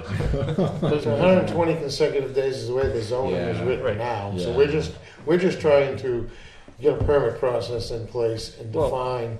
So you're saying they want to come up snowmobiling too? I mean, and a lot of these places that would come up in the summer would probably use the same thing for snowmobile, maybe. I don't know. I haven't seen I these, mean, but so now you're doing, and you're getting Losing. people living in trailers. Yeah. well, if they're coming up for a week or two, they're not.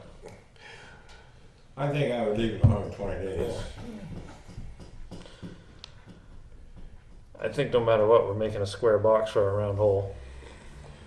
Well, we're just, the zoning is there, we're just trying to figure out a way that we can enforce it. Yeah. By doing the permit fees Yeah. and the permitting Yeah. is the way we can enforce it. Is the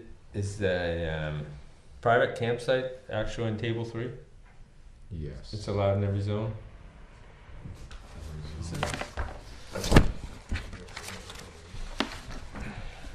Private campsite is permitted in all residential zones and agriculture. What page was that on? It's on the table Table 1, permitted Table uses. And it's got a Probably got a private campsite. footnote 8, Yep. which is footnote 8. Refer to Refer to Article private 16. campsites for So requirement. it refers it back to this Yeah. article. It's amazing, huh? Permitted uses. How little we have. Surprised we're all here. Anyway, I'm okay with this one. Yeah. Okay. It'll be a long public hearing though. Alright, so number 5, or that was number 5, right? That was This is so- number that's 5 four. coming up. This is number 5. Number 5, zoning ordinance as follows. Amend the zoning ordinance to require that seasonal dwellings converted for year-round use meet all current codes. Seasonal dwelling conversion. Article 20. The converted dwelling must meet all current codes.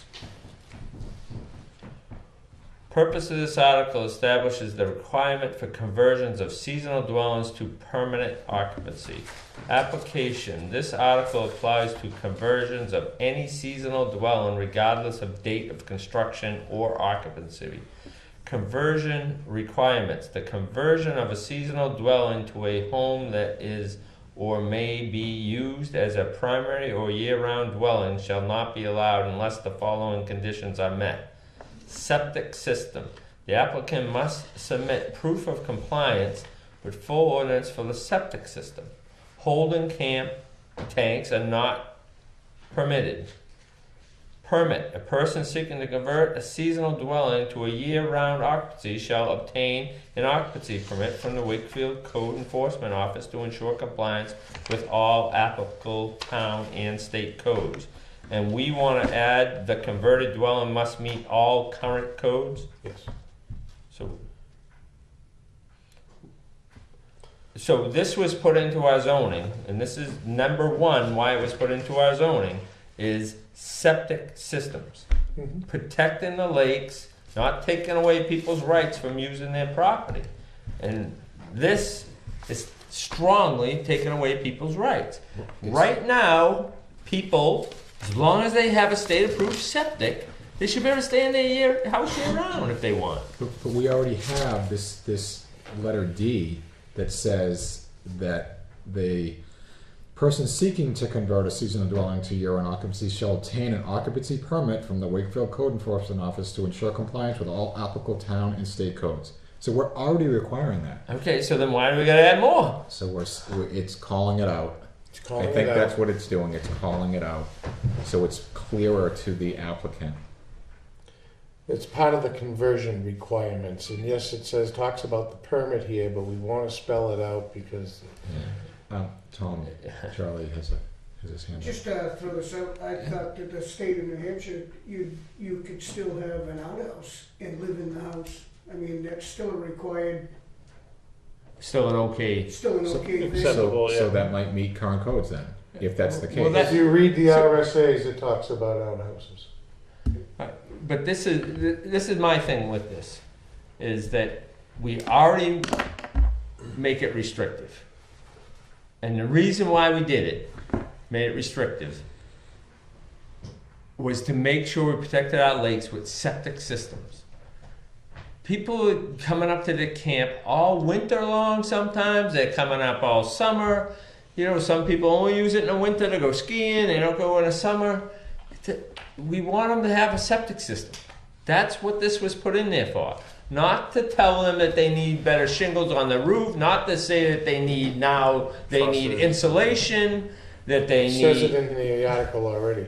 We're just spelling it out. I'm in favor of changing the article of removing D also. So remove D, and then I'd be good with this. So then, I don't know who you're gonna get to sign the certificate of occupancy, but it won't be signed through the building department. They don't need an occupancy. It's their home, they're living in it. When they do a conversion, they need a certificate of occupancy. See, that's the problem. A conversion, it's already there. It's whether it's converted or not. We put this article in not to stop people from using their house, not for a conversion. It was to stop people from using their house year round with 6 people in it now, all the time, because of septic systems. Not because it didn't have the proper insulation. So if Because we there's do tons nothing, of houses out there that are not converted, per se, that don't have all these requirements. and they should, None if of they're them. living in them year round. Have you been in Forest Hills? And Oh yeah, I agree, Doug. We should be able to walk into anybody's house and tell them what to do. Everybody's house. I agree. That's bull crap. no, it's It's not. bull. So It is. It's bull. To me, Go ahead. what a lot of this does is this protects the next owner. This The next protects owner the needs to person do a that home came- inspection. I know, because the next owner can't see. He has no eyes. He doesn't hire a home They can't see. inspector. He relies totally on the building inspector. That when you call out a building inspector on anything, they have no right. They're not gonna. They're not going to court. It's you that is going to court. What are you gonna sue the town, the building inspector? It doesn't happen, guys. It's just It doesn't happen. so if we do nothing here, nothing really changes. So Well, in my mind, something does change. Then why change it? If nothing changes, why change it? So when people come Again, in, so when why? So when people read this, it's clear to them. I'm in favor of removing the whole article number 20. Well, you won't get my vote on that. Okay, I'm okay with that. You understand what constitutes... We can disagree, but I can tell you, Dick's house, when he converted his, he didn't have to convert it probably to year round, but I can tell you, he's living in it year round. Aren't you, Dick? That's my primary residence. Yes, it is. Exactly.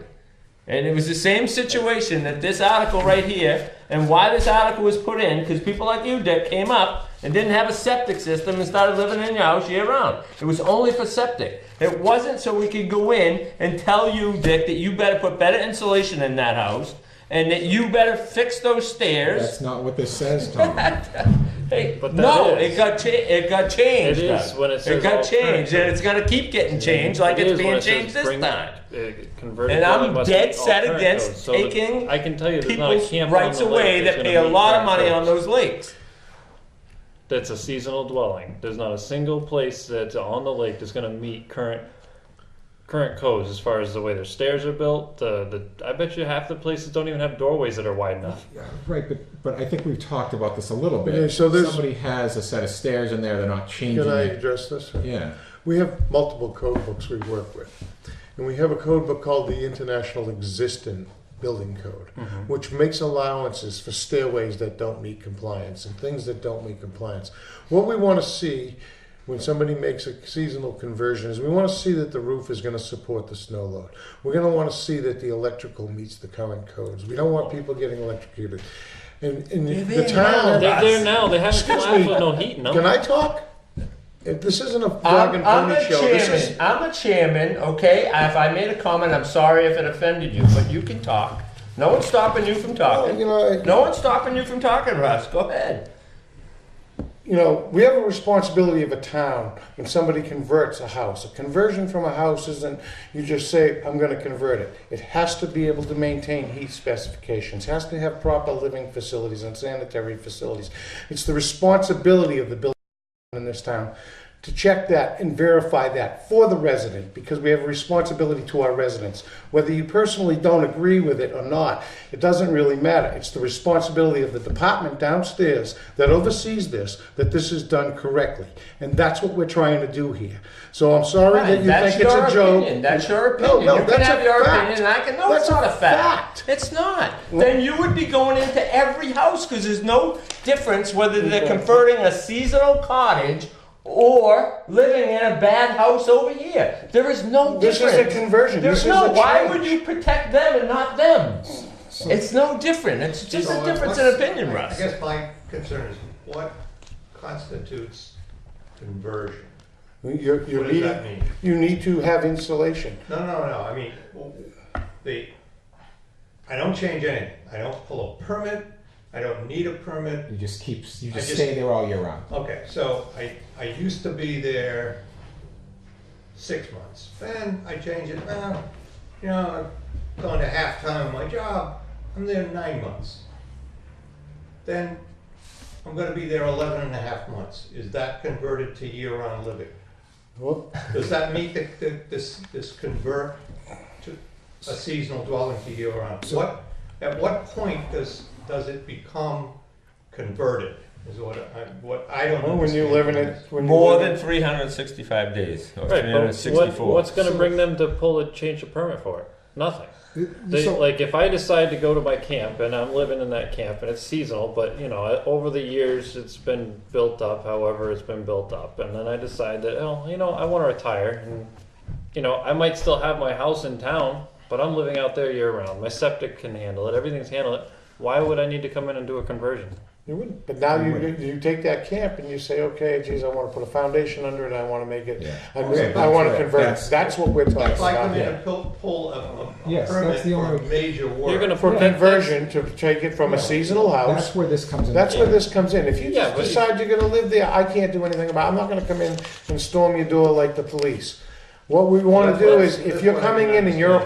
applying for a permit, Yeah. which, if you're going to convert something from seasonal to year round, you're supposed to pull a permit. If you come in and pull a permit, then we're going to sit down and we're going to figure out what we need to do to bring you into compliance and make But this why happen. would I pull a permit if I'm not changing anything? Well, then you wouldn't. Yeah. I think probably a But very am I good example. required to under this?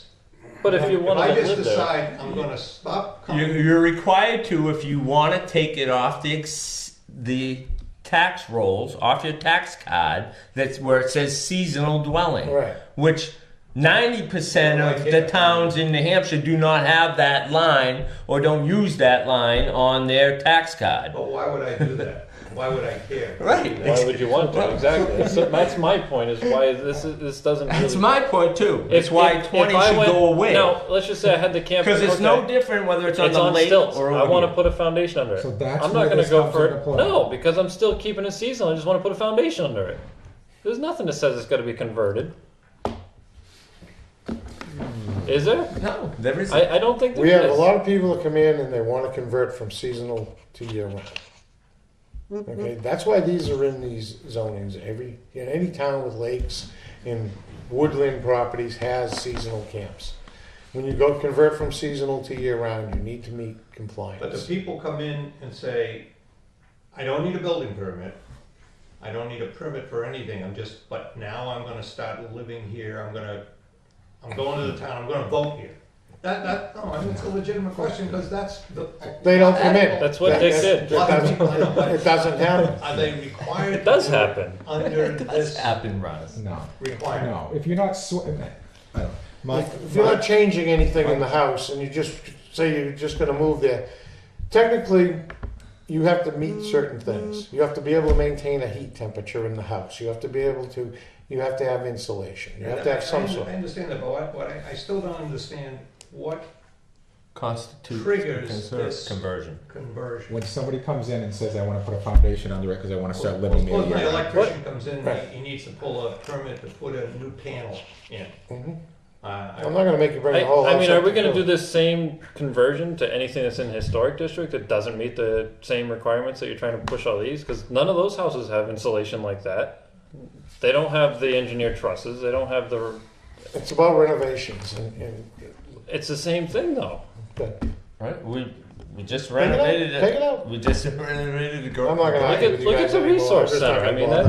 that, I mean, Don't be obviously. pig-headed on us. No, you're the one that's I'm being, just- you know, you wanna take out the whole conversion thing. Yeah, because I think it's personally, almost- Russ, I don't like telling people what they can do with their home. In my mind, if my family has had a camp on Grady's Lake forever, Then you should just Okay. close the building department down and let people live in anything they no, want. why do you because gotta don't- go that far away, Well, Russ? because you don't wanna make Why anything do you safe. gotta go This to is- that we're- extreme? we're You missing the sound middle ground democratic here. when you're that extreme.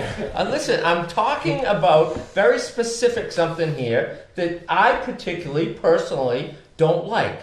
It has nothing to do with your building department downstairs or closing it down, or you personally. You know that. Well, you- All but right, you but don't I like don't. regulations, I know. disagree with this regulation. I totally disagree with it because, as I was starting to say before you interrupted me this time, I'm sorry I didn't yell at you for interrupting me. But anyway, but with that being said, my family had a place on Grady's Lake forever, and it said on the tax card because it didn't have a septic system. It said on the tax card it was only a seasonal dwelling, and it mainly was because of the septic system. Sure. And then they got a new septic system 15 years ago, state approved septic system. Nothing is telling anybody in my family that I can't let my nephew now go live there year round. They can. He can go there and live there year round. This whole ordinance article- got this- met at this that whole article time. was just to bring up the This septic ordinance systems. got met. So if somebody comes and says they want to put an addition on that place, they want to put a foundation under it, don't you It's think no there should different be? than any house that It's does no that. different than any other house. Any other house in this I think that, town. I think, if So- I could speak, I'm sorry. Yeah, I think that if you did an addition, that addition would be brought to code. Now, my question would be, if you're in a 2x4 building, like he was just saying, a historical building, which is 2x4 purlings or whatever, how can you make that energy appliance? You You can't. could spray foam Yeah, you it, can but I spray still foam don't it. think there's enough room in there. So There what isn't. would you do, what would you do to explain to somebody, that would be a tough job for him, to have to say, well, you're gonna have to take the wall apart. And if it's historic, make you it a can't. 2x6 wall in a 2x4 R21. Two I mean, four, I'm two not by quite four sure construction how that takes 3 inches of foam to meet R20. works. Whichever, 3 inches of foam in a 2x4 wall meets code. yeah. R20.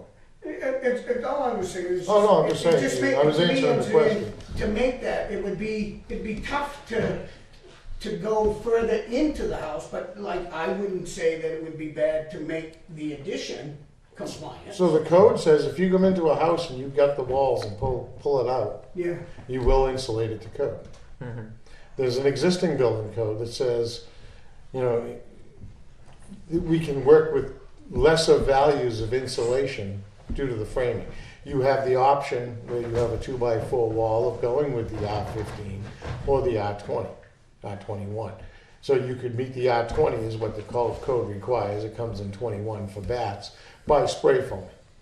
3 inches of foam will give you the R20.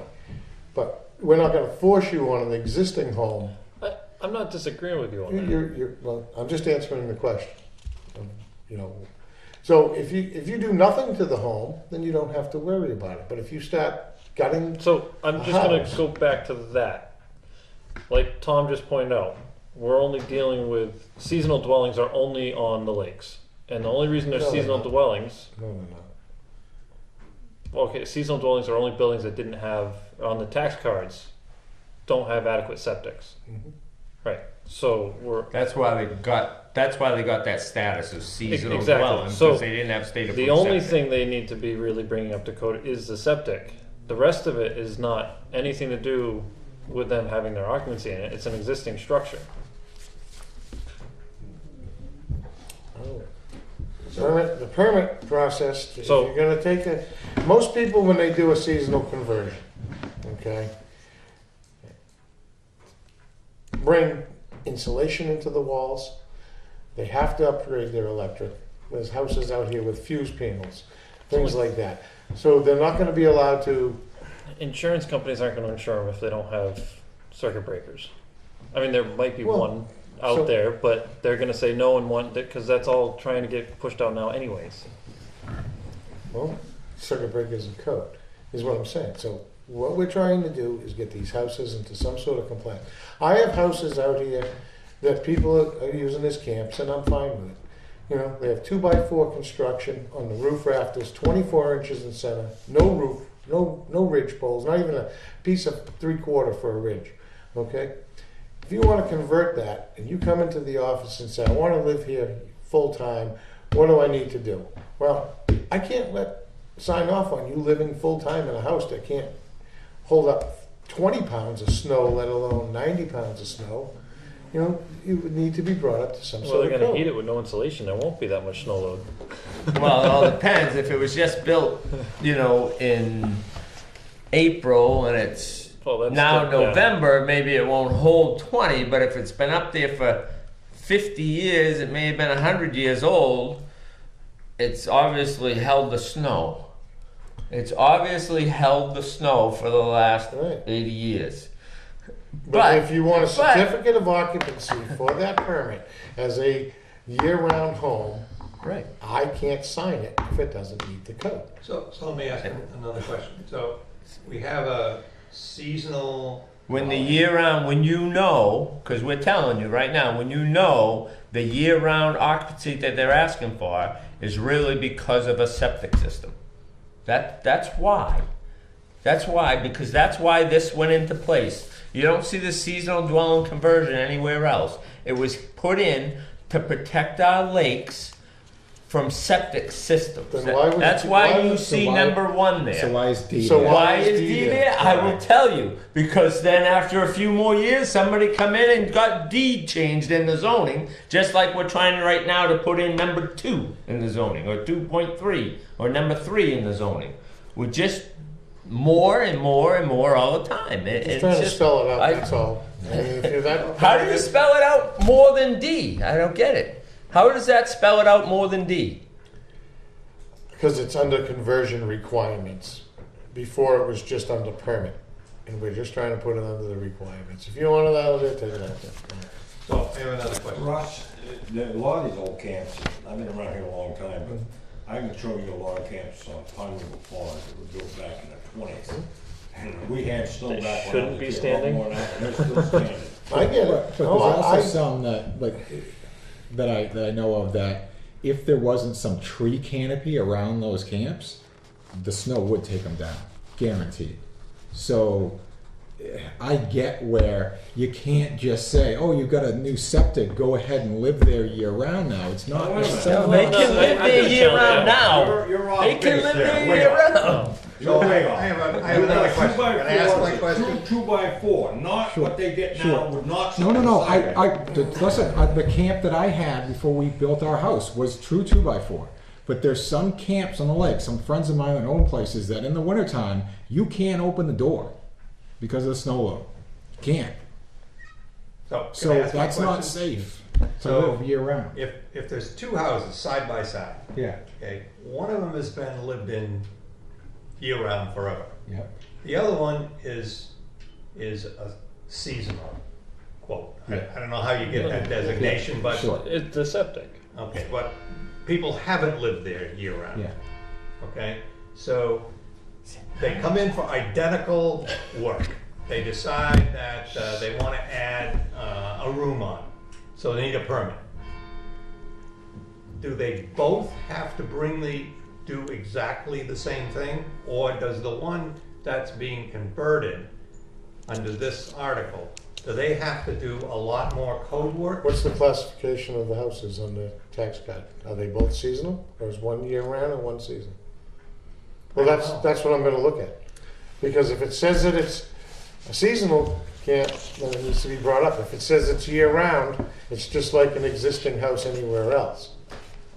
That's where I have to work within what is given to But me. that's on the tax card. Yeah, and that's my problem, Dick. That's my problem exactly. It's just somebody at some point said, oh, this is seasonal because it's on the I lake. know, but I have to work off of that.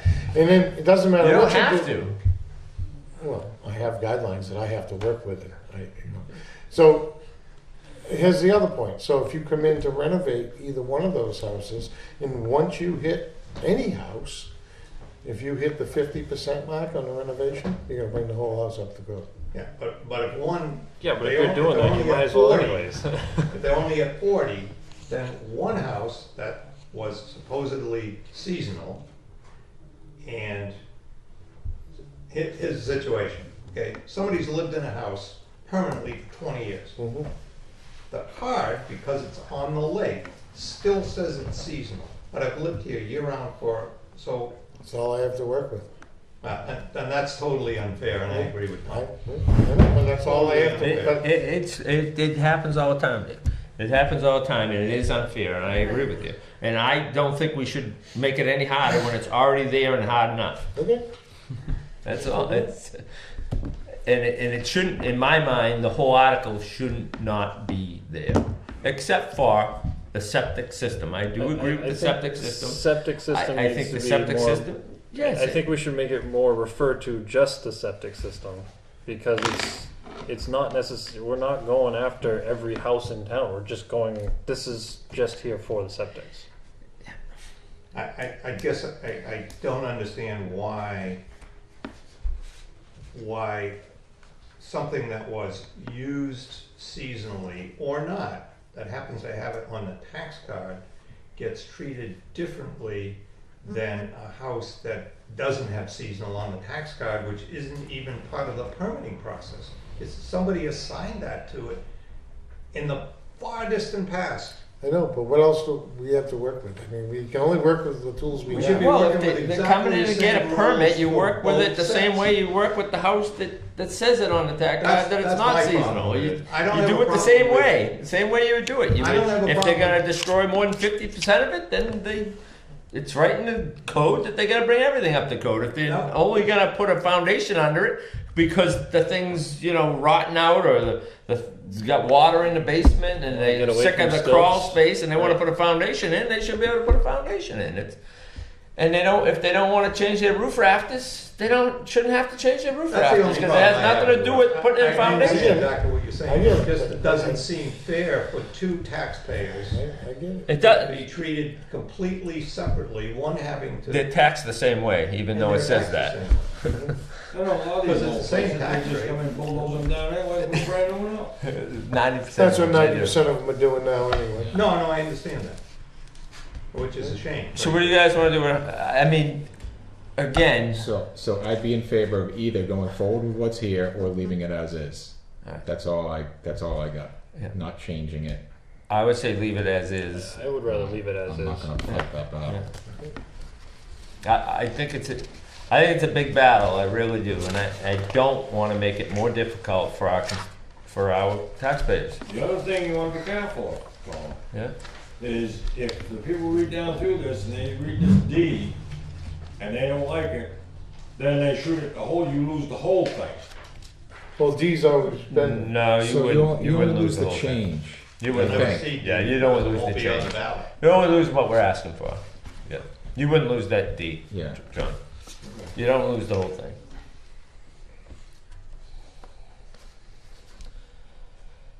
Amendment 6. Are you in favor of adoption of Amendment 6 as follows? Amendment Article 23D and Article 33 do define accessory dwelling unit and bunkhouse and eliminate the defined term in-law apartment to forbid detached accessory dwelling units and to revise the maximum square feet and maximum bedrooms permitted in an accessory dwelling unit.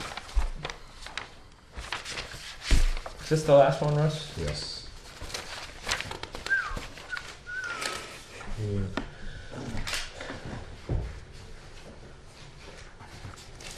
So before we start on this one, if we change this, does it still meet the state criteria? Okay. Dwelling unit ADU is a room or set of rooms in a single-family home in a single-family zone that has been designated or configured to be used as a separate dwelling unit and has been established by permit. ADUs generally include living, sleeping, kitchen, and bathroom facilities and have a lockable entrance door between units.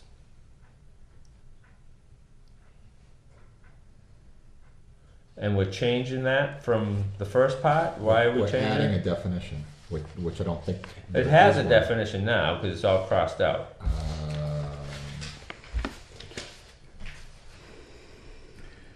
This was taken out of the state's definition and changed because the original definition when the ADU law first came out has been amended.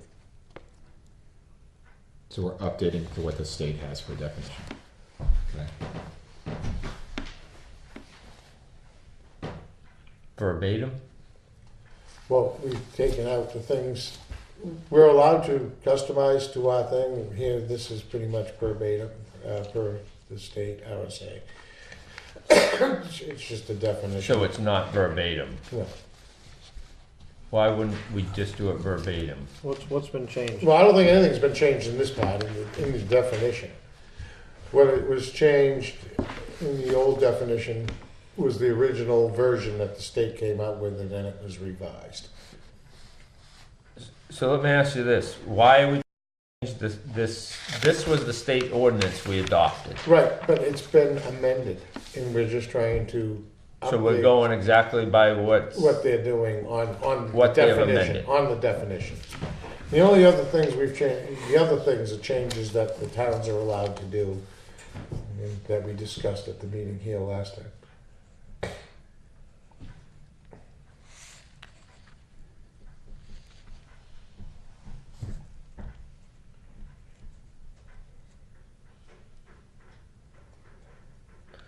But we're taking out if an accessory dwelling unit is located in an accessory structure, the appearance of the structure must remain as an accessory structure. We're taking that out. Yeah. Why are we taking that And out? we're at detached accessory units and not permitted. Right. I disagree with that. Well, we've. this was- What I disagree with on that is if it's existing. If you're building a new one, then I don't think. Anything I don't existing think- is non-conforming and still allowed. So what you're saying is, No, that's not true here. So, If we change this like this. so So If your it's- so if garage, there's a garage, if your you want- garage, you you're want not to convert changing that. your garage, but Okay. you want to put an ADU above Okay, your so garage. you're saying that You I should can. do it. Okay. Yes, So you're saying because it's existing, because right? it's existing. So okay, so I don't have a garage today. Yeah. I come in and I get a permit for a garage, Yeah. and 2 days later I come in and say now I want an accessory dwelling unit because it's an existing garage. Oh well, shit happens. I don't. So we talked about this for quite a long time, and I think the concern is that you've got a lot of lakefront that could go from one dwelling unit, one structure with dwelling unit or units in it, to more than one on a lake. on that one piece of property. So They're now still you're going to be restricted to their septic, absolutely, and that's going But to be you're- very hard with all these tight little lots. There's some lots that are a lot bigger than There's some, there's but- some, and so you're already talking about lakes that are potentially you could consider overcrowded. That you're now adding a way to add a lot more dwelling units, and the state is. According to what the state allows towns to do or not, they can restrict accessory dwelling units to be just part of the Main existing main structure. So, we had talked about this, and my understanding was the board was in favor Right, of that's doing why this. we wrote it. Yeah, I'm not in favor of that part. well, Totally not in favor. This is exactly why the state did it and why the state demanded towns to be able to do it. Exactly. And you know why? It's because we have 5-acre zoning, we have 3-acre zoning, we have huge zoning issues throughout the country. And that's why the state is demanding this. So whether it's crowded in downtown Portsmouth or if it's crowded around our lakes, it doesn't matter. You have the right to have an ADU, whether it's in your accessory dwelling or if it's in your main house. You have the right to do it. well, the state says the town can restrict some of that if the town So- decides to. All right. That's So what the then we'll state vote says. on it. I don't agree with restricting it to just the home. That's my opinion. I agree with Tom. I don't think we're going to overcrowd our lakes much more than they're already being They're used. not overcrowded now. They're not. They're not. They're They, being used. They're being used for the purpose that this town It's is just- trying. It's a part of Do you our know what master they plan. said, We're Doug? a You know what tourist they town. said when you started tearing down camps and you tore down your camp and put your house in? Yeah. They couldn't believe that we're letting people do that. 10 of your neighbors couldn't believe that you're doing that. It's the same thing. It not the didn't same change thing. the lake. It made it better. Your home made that lake better. Sure, but It brought but things it's- up to code. It made it better, and Listen, that's the same I'm just- thing this is doing. So I disagree, and we can agree Yeah. to disagree. Yeah, So, absolutely. My vote would be to keep that change in there and put that out on the warrant article. The change being. The change detached being- accessory dwelling units are not permitted. Correct. So that would be for an existing building or not? If there's already 2 buildings on the site, It's for all buildings. For all buildings. so if somebody has a garage now, Yeah. they would be able to convert that Today. today. Correct. No, they would not. Well, No, they would not. why do you say that? Because our zoning says that it shall have a door attached. Attached to. Where the- does it say that in our zoning? It says, Just so we can find it, so we can change it. It says under C, underneath the definitions here, an interior door shall be provided between principal dwelling unit and the accessory dwelling unit. Right, that's if it's That's not if in the, it's- that's if it's that's in the obviously same if house. it's not in the accessory to structure. Right. That's obvious. Exactly. If it's not in the accessory to, if Then it's it's in the not- main house, it needs it. If it's in an accessory Right. unit, You you can- don't need it. You can't It's have a pretty hallway black and connecting white. the 2 living quarters. They have to be separate. I mean, you can use your imagination, and you can say there's one there. You know, you kind of could no, suspend but it from all a this tree is saying limb. is that you have to have a door in the hallway or whatever's connecting the living quarters. But you can't do that if it's a if it's separate building. detached, Can't do it. You so don't need to because it's already a separate building. It's already That's not what it's this says. it's not what it says. When it comes through the office, it gets referred to zoning for a variant under this, because of that clause and that.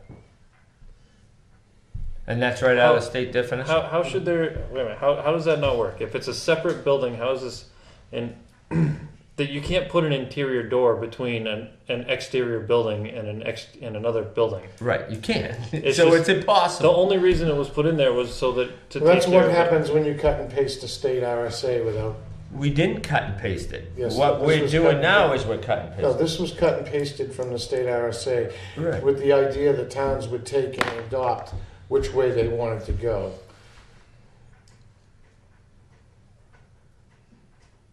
I mean, another thing too, like this was kind of forced on the towns, right? And they people just- were operating, we were trying to operate quickly, making sure that I mean, I can understand why No, some of but this now, got get in there and now what the correctly. towns are trying to do is Yeah. they're trying to get this to where it should be. Right. The towns can't change it. Yeah, yeah, No, yes. there's only like a few things the town can And change. detached accessory Okay. units are one of Right. the things that they can change. I agree. Okay, but this wasn't written to stop it from being this door thing here. Wasn't to stop it from being This was in written an as a accessory guideline for the towns. accessory This was destruction. written for a guideline to the towns, and the towns were I told went to every meeting on this Okay. thing, so I know what it is too, Russ. Okay. Okay? But with that being said, all I'm saying is you can't use an interior door shall be provided between the principal dwelling unit and the accessory dwelling unit. Okay? You can't use that part of this ordinance if it's in a detached unit. You can't say that, okay, you can't have it. See, that says you can't have it. That doesn't say you can't have it. What says you can't have it is what you want to put in. Detached accessory dwelling units are not permitted. That's what stops it. Not that. Because that is if it's in the unit. That's if it's in the unit. Doesn't say that. That's not what it says, according to the law. It does say it right here. It says an interior door shall be provided between the principal dwelling. Period. What oxymoron, okay, if you have a detached unit over here or a unit over here that there's air space in between, that there's gonna be a door in between them. There is not gonna be a door. Right? If you have a detached You could put a doorway, I guess, it would have nothing I mean, around come it. on! But it's not rocket science. It's not. And we can agree to disagree on this one, Okay, well, but I let's can just tell do you that. that Let's just the do that. door is going to be suspended out there in air somewhere. So I still. And I can put one out there. I can put a door out there if you really need it. So right now, without adding this detached accessory dwelling units are not permitted, without striking. Yes. If an accessory dwelling unit is located in an accessory structure, the appearance of the structure must remain as an accessory structure. So right now, somebody has a garage, looks like a garage, quacks like a garage, it is a garage. You could put an accessory dwelling unit in it, provided, it met the code requirements, correct? Right, but Russ is saying you can't because it don't have an interior door. That's right. Oh, why does it, It's not written correctly. It's Oh, definitely come not on. written correctly. And even Come still, on, it's what's to say- detached. That null and voids that door. It's not rocket I mean, science. now what's the point of if it is and it's a garage? Do we? Okay, so they got to separate the garage from the dwelling? That would make sense to me, but not if they're not using the garage. So the other thing is, there, under paragraph B, one accessory dwelling unit for any single-family dwelling is allowed. So if you, Yeah, so it's you- only so allowing you could one have building. one unit on every, you could have one accessory dwelling unit on every lot, Correct. everywhere in the town. Yep. Correct. That was big enough to And accommodate you that. would still No. be able. If As long you as you have can't- your septic. If you Yeah. can't pull a septic for it and you Sure. can't put and you don't have room to put another building, then no, you can't. And there's Right, way but- too many but lots If in you don't those have an congested, addition, tight you can't- areas no that room to can't put an fit. State of addition. New Hampshire says every resident in the state that owns property is entitled to an accessory dwelling unit, period. Yes, They- it is. they That's are. true. Okay. They So, still have to meet the requirements, though. so you could expand your house and put an accessory dwelling unit in. Correct. Yep. It's being done every day. And, or, right now, you could add that accessory dwelling unit into an outbuilding, of whatever that Not outbuilding according is. to this. Yeah, it says, if an accessory dwelling unit is located in an accessory structure, the appearance of that structure must remain as an accessory So according to structure. this, you can. According to this, you can't. An interior door shall be provided between the principal Yeah, dwelling that's if unit. it's in the unit, Russ. If it's in an accessory, it's obvious it can't. So I mean, what, there's what, no what reason part to of that have don't that you get? I don't statement understand in it. there, and I Just don't telling you the way it understand. As a is. minimum, the two things are inconsistent. They are. It actually, And the you know, when you read most this, restrictive supersedes. it does say in Period. that first line, the interior door shall be provided between the principal dwelling and the unit, and the accessory dwelling unit. That is completely worded wrong in all aspects because it doesn't even make sense when you read it. It's there. I have to enforce what's there, and the most restrictive is what we enforce. Well, then I would be in favor of amending it to clarify that that is for the principal dwelling and not the accessory, if we change anything on that. Well, you guys voted last time to add detached accessory dwelling units not permitted, when we brought this to you a month ago. And you weren't at the meeting, Dave, so. I did not, yeah. He wasn't there, and we changed our mind. We don't have that right. No, All right. So we could change it back, but we can leave it the way it is, and we're gonna vote on it, Russ. Okay? This is a democracy here. It's not just because you're not getting your way. Don't get so I'm mad at not, us. I'm not mad at getting my way, it's just that we waste our time coming in and bringing things We're not in. wasting our time. Okay, and I can tell you, and I get frustrated too when we bring in an article 4 times in a row. Okay, 4 years in a row we brought in an article. Okay, this board has agreed on this article, and then people come in and sit in those chairs. All right, and they change the mind of 3 out of 5 people here to say, no, we're not going to put it in front of the voters. And the other 2 are saying, why don't we put it in front of the voters? It happens all the time. So don't get frustrated. It's part of the deal. It's part of the deal, and I'm not going to support it if it has that we can't have an accessory dwelling. I think people should be able to have it. And I think it's because the biggest reason it got jammed through the state is because of our zoning. And it's not just our town zoning, it's the zoning throughout the state that makes it unaffordable for people to have a house. And this helps people have their children have a separate place in the same dwelling or in an accessory dwelling on the same lot. It helps people that don't have a lot of money.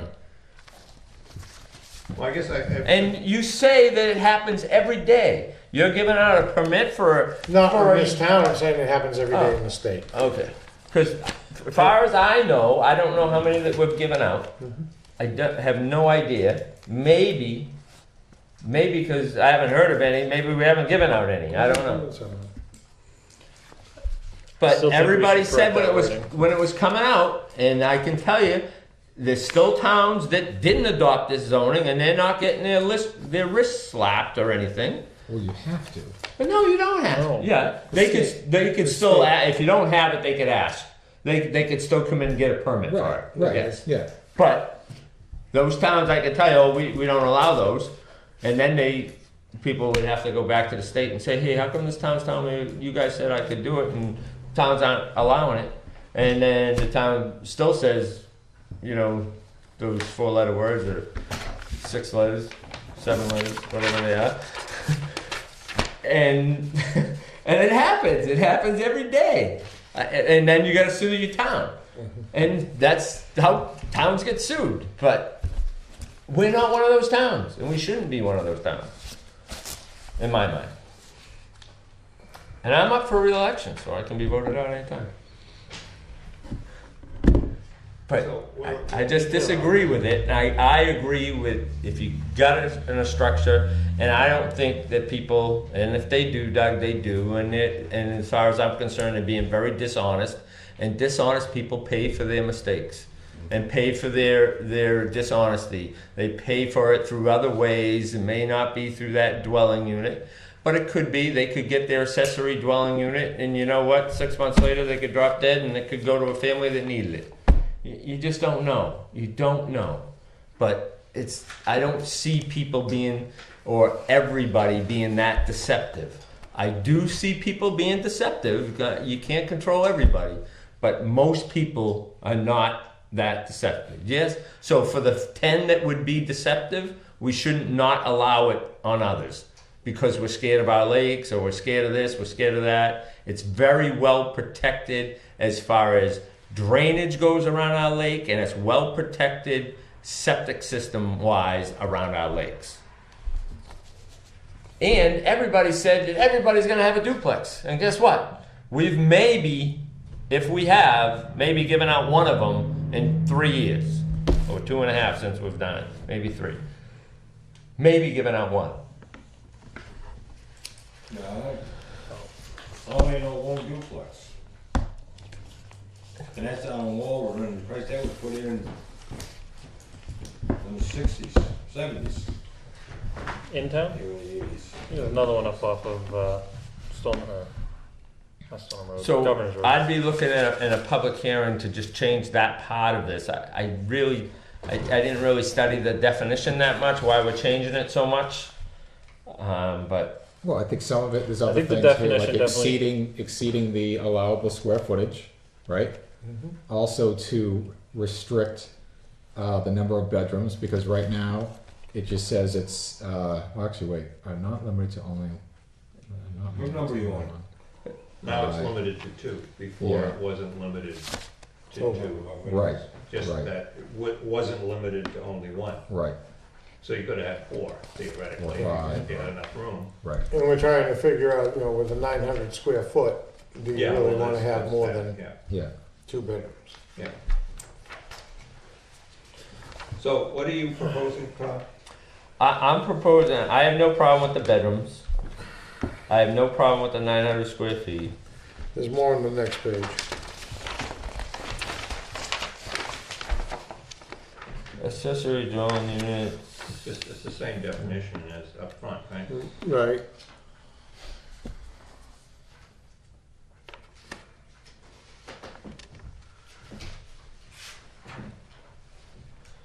And so it looks like we have to, because I don't want Russ worrying about this, where it says sleeping, kitchen, and bathroom facilities and have a lockable entrance door between units. Okay, because if it's in a detached unit, it can't have a lockable door between them. Well, yeah, it can. It's still a lockable door. It's just it happens you have to go outside to get to it. It's still a lockable door. And the same thing with between. There's a door between it. You just have to go outside to get to it. Yeah, I think if we just remove the word interior on that, we solve a lot of problems. Can't remove that, that's part of the state. I never said the state was right. You just said the state was wrong 6 times. Now he said you can't remove that one word? There's certain things we can remove, certain things. Well, if our building inspector is going to use one word to stop a detached unit, then we want to remove it, Russ. Okay. Okay? It's not rocket science. What you're trying to do is stop us from having accessory units. And I don't want to, in my mind, I don't want to. And we have a difference of opinion, and that's okay. But to say one word we can't change, I think we can, if we have to. So I have a question on another subject. So there's this bunkhouse Mm-hmm. thing here. Where I quickly looked through, I couldn't find where bunkhouses are. Where are they in the regulations? They're not, and that's the problem. Everybody's coming in with these bunkhouse deals, and they were being signed off by the prior inspectors, where people are taking their garages, their detached garages, and turning them into a bunkhouse. So how does that get changed by adding this definition? Well, we need to define what it is. Okay. But there's no definition of a bunkhouse. All right. So a bunkhouse is just a So is it in our table, no, No. a bunkhouse? no. So that's not permitted. Well, it's been, the problem is it's been permitted, and there's 50 of them. Oh, it's around grandfathered. the lakes. No, they're not. Their grandfather. But no, they were They're permitted by, existing, they were non-conforming. permitted by the people that were in the office prior.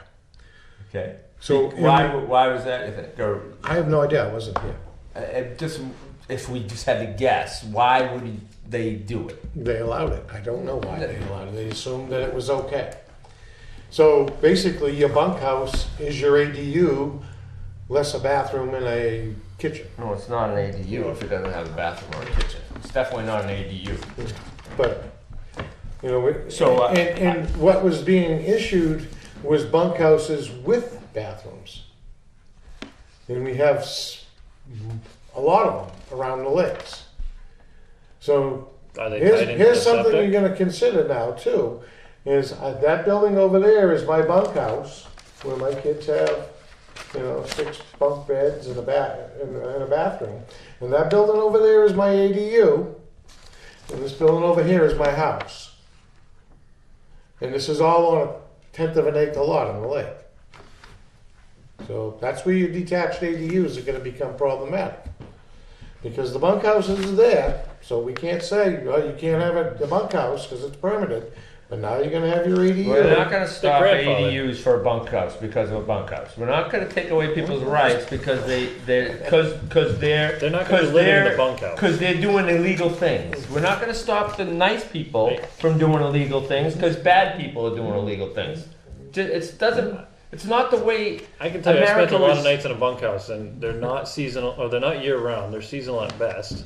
You haven't seen some of the bunkhouses that I've gone in to inspect it. Building used for In this sleeping, town? it does not. They are just like a So- brand new home. This With whole full thing heating- is on full-blown Article heating 33. systems, bathrooms.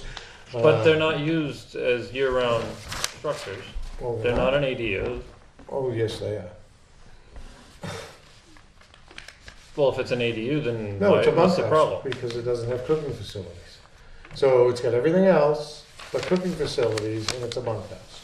I don't have any They've got problem. a full heating system, and they've got bathrooms with showers. And what's wrong And with they've it? got a bunk room, and they've got a game room, and they've got an office, and it's a bunkhouse. And that's pretty much every camp that's getting developed. I mean, that's just the way they are. This is not the camp, this is a separate building. Right. Okay. So I don't have any problem with the definition. I think that's what a bunkhouse ought to be. I have a problem with putting these definitions in this same amendment. I don't think it should restrict a bathroom. I mean, a kitchen I can understand, but not a bathroom. So say that again, If it Tom? meets the step back. You want a and the separate septic ordinance design, and a why are we separate, restricting that? Separate amendment. Separate amendment, yeah, Yes. that's, I guess I could agree with that. If you wanna add a bunkhouse definition, have a separate amendment for it. Absolutely. And, I'm What's the okay. state? but I don't think we should have a definition for it if they're not allowed. Well, So, I would question yeah, whether they're yeah. allowed, because accessory uses are allowed. And this says a use which is dependent on or pertaining to the permitted use. Permitted use is a single-family home. A bunkhouse is an accessory use like a garage is. Well, that's why we just wanted to have some sort of a So definition. so you put the definition in, and it says, this is a place for people to sleep.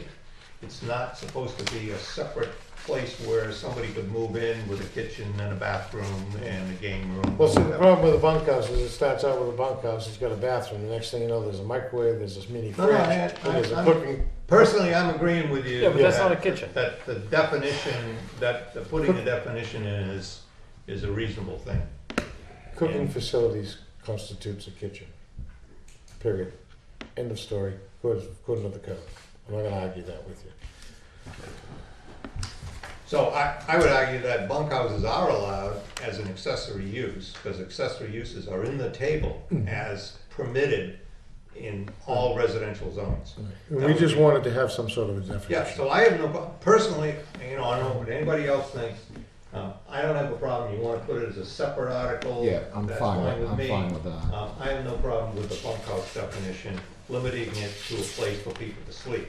If you want an accessory dwelling unit, then fine, put it in and follow the regulations for that. So there's a way for you to put in an accessory dwelling unit under the regulations. You might add the word carriage house too, because that seems to be a thing That they call a bunkhouse, carriage house? Well, I've built carriage houses here in town also. Is as that a what bunkhouse. people refer though to that? Refer it as a carriage house, so I'm just I saying, get both. Really? Does New Hampshire actually have a definition for bunkhouse? Because I would think The carriage state. house is where you put the carriage, I mean, and not, don't, No, the carriage house is where the horsekeeper lives, and he has Oh, his kitchen, his okay. bathroom, his Okay. bedroom. yep. Okay, Russ, I know you said that we agreed on this, and you gave me a hard time about that we agreed on this, blah, blah, blah. Okay? But I remember specifically not agreeing on changing the 50 feet to 30 feet too, so, okay, so. No, that was voted on by the members here at the last Right, meeting. but It was I- agreed. You disagreed, the other members agreed. But I just want you to know that I can disagree with whatever the hell I want. I know you can. All right, so we decided the definitions go in, both these definitions go in? I want to know why we changed the definition still on the dwelling, the ADU, from the state one to this new one. Because I know Russ said that changed, but I just want to make sure it doesn't change something to say that we can't have accessory dwelling units. No, you can have accessory dwelling units. Says it right in it. It's just a definition. It's not telling you can't have them. A detached one. No, detached is where it says it down here. Detached in section C. But They're this Not allowed. This definition though, right here, Mhm. inside the ordinance, doesn't match this one on the back page, does it?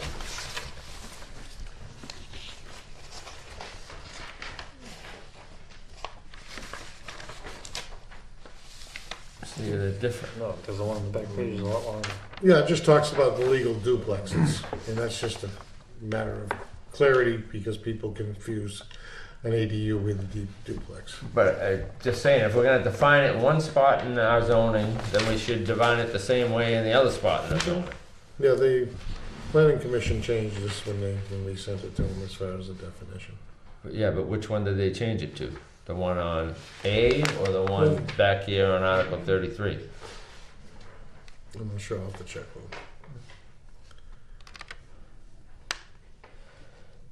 ADUs are different than a legal duplex. A legal duplex is a home with 2 dwelling units in a multifamily zone. A legal duplex will not have restrictions on rentals, while an ADU requires the property owner to live in one of the dwelling units. The town of Wakefield has procedures in place to establish an attached ADU.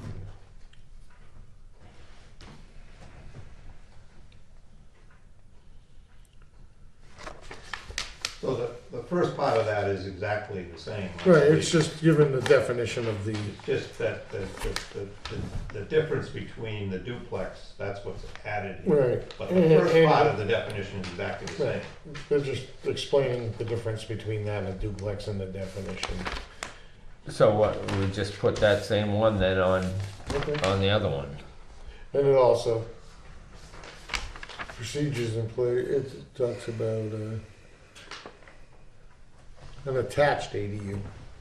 So you gotta figure out what you wanna do with that. But it still has procedures in place to establish an attached ADU. So, I don't want the definition to pass over there if we decide whether we want detached or not detached either, so. We just wanna make sure it don't conflict. Well, so whatever you decide there is whether or not we strike the detached or the attached. Then that would just say to an established an ADU, if you decide to scratch the detached. So you could just say, just so we can clear up this definition piece, established a permitted ADU or Right. something like that. Right. And then it would apply, whatever's allowed Right, would apply. right. Right, just remove that attached out of that definition, then it'd be fine, whether we approve the front or not. So we'll just take attached outright permitted for now, Yeah. and then you guys can Then we vote need to on decide on that. that other one. And then you get your 900 square feet, So in the 2 bedrooms. we decided on that already Yep. at Yeah. one point. Now, when are you gonna have a public hearing on this?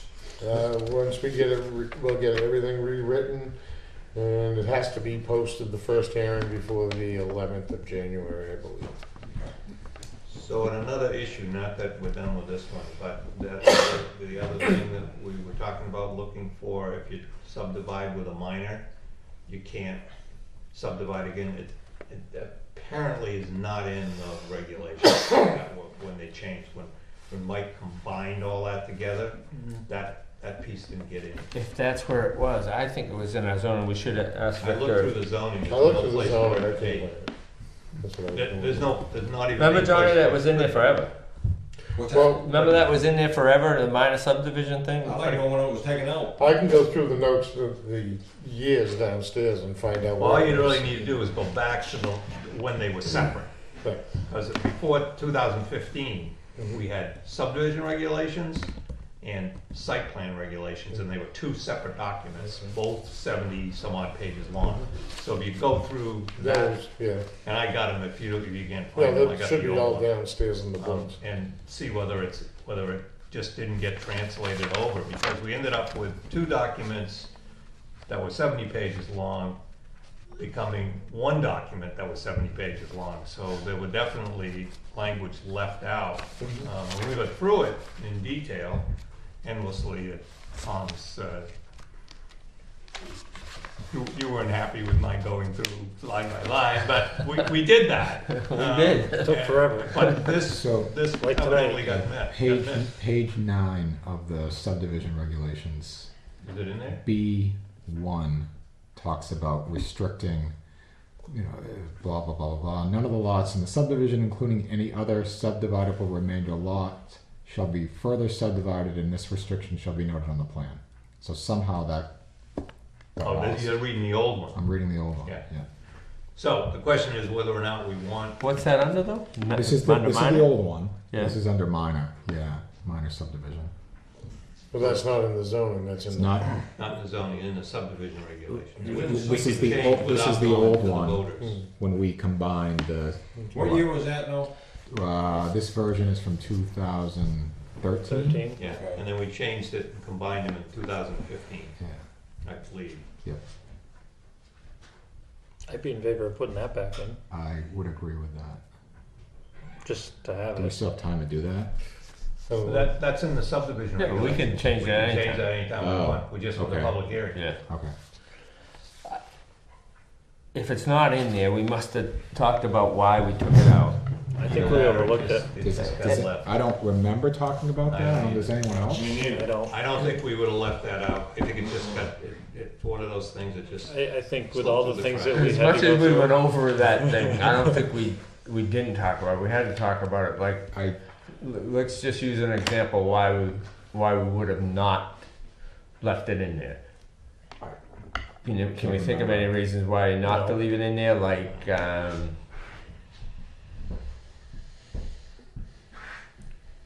I don't know, it's almost 10 o'clock, that's probably why. okay, I'm good with that then. I don't. I got my kids at a babysitter, so I gotta get going.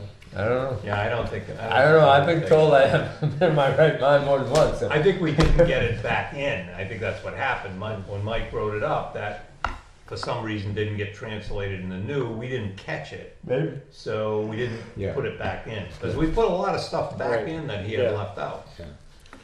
So I think that's probably it, and, we can really do that anytime. Okay. But it certainly makes sense. You don't have So- people coming in avoiding all the requirements for a major and then getting the Just same. continue. Just, to do just that to year after speed year. up the rest of the night here, Yeah. because I don't know if I'm the only one that wants to get going here. So But we only have this one thing. Do we want to act on that tonight? Do we want to sleep on it for 2 weeks? On what thing? We don't have 2 weeks to sleep on it, really. Definition. By the time we get this rewritten and get it set up for a public. Well, right hearing. now you got 2 people that want to put it in and potentially 2 people that don't want to put it in. So where does that leave us? So you put it in and let the people vote. Well, no, we'll have an official vote on the thing once we have it written. We'll have You an mean official vote. after the public hearing? So you would send it to Yeah. a public Yeah. hearing and then we'll vote on it? Yeah. And I don't think it's gonna get voted through, but if you guys wanna leave it with that in there, it's fine, and then we can change it after the public hearing. I just, You can change it after the first public hearing. Yeah, I'm good with that. And honestly, I think it would be helpful if Connie was here too, right? And then Sure. Connie could weigh in. So, So we'll write them, we'll have the public hearing. But we gotta make sure the definition is right as far as what. So we'll just take the Article 33, the definition from there, and we'll change that to permitted, and we'll put that under both sections of the definition. Is that what you wanna do? Does the state say have a definition for bunkhouse? And I mean, I don't understand why No, it the state doesn't. doesn't really have a definition. So then why do we have to I can understand removing a kitchen from a bunkhouse, but why a bathroom? I mean, if it's separate from the house, kids don't want to get out and run from the bunkhouse across the backyards in the middle of the woods when they're coming up on vacation to go to the bathroom. A bunkhouse is a room for sleeping. It's not. Yeah. It's not a. That's my view. And the problem with it is like I said, you add a bathroom. The next thing you know, there's a microwave, there's a refrigerator, there's a cooktop, and it's an ADU. Yeah, I think we should limit it to sleeping only. That'd be my vote, that's the way I am. I agree with that. You're the one that was saying it was almost 10 o'clock when you bring I this know. up. Well, it's just I just don't think that the bathroom needs to be in there. Well, we can send that to The public public. hearing and then vote on it afterwards. I guess think of it this way, I mean, if you wake up in the middle of the night, you gotta go to the bathroom, would you rather them to use a bathroom, or would you rather go outside and use it? That too. I mean, or and then I don't I know. guess that's how I would look at it. And if you're coming from the city, everybody locks doors, so Well, poor no, kid that's walks common outside, sense. he's locked outside. Shut I mean, So you will either allow ADUs detached and don't do bunkhouses, or allow bunkhouses and don't do detached ADUs. One doesn't have anything to do with the other. Or they have everything to do with each other. Absolutely do not. They absolutely do not. So we're gonna send those to public hearing and then we're gonna have to vote on them, whether we put them on the ballot. After the first public Yes. hearing, whether we go to, Yes. So, And does that mean that everything that we agreed on should go to Rick for review? Yeah, everything's gonna go to Rick for review. I know this isn't the state definition for accessory dwelling unit. Because in the state definition, it doesn't say that and have a lockable entrance door between units. And I know It's you an get hung option. up on that. So that's gotta go away, or it's gotta also, unless, The states doesn't say that? it probably says it somewhere, but then it probably says unless it's detached. All right, because you can have a detached one too in the state's definition, and I can see right here you would use that to say have a lockable entrance door between units, which I could say if I have a detached unit over here and I have my main house over here, if this door is locked and this door is locked, there's a locked door between them.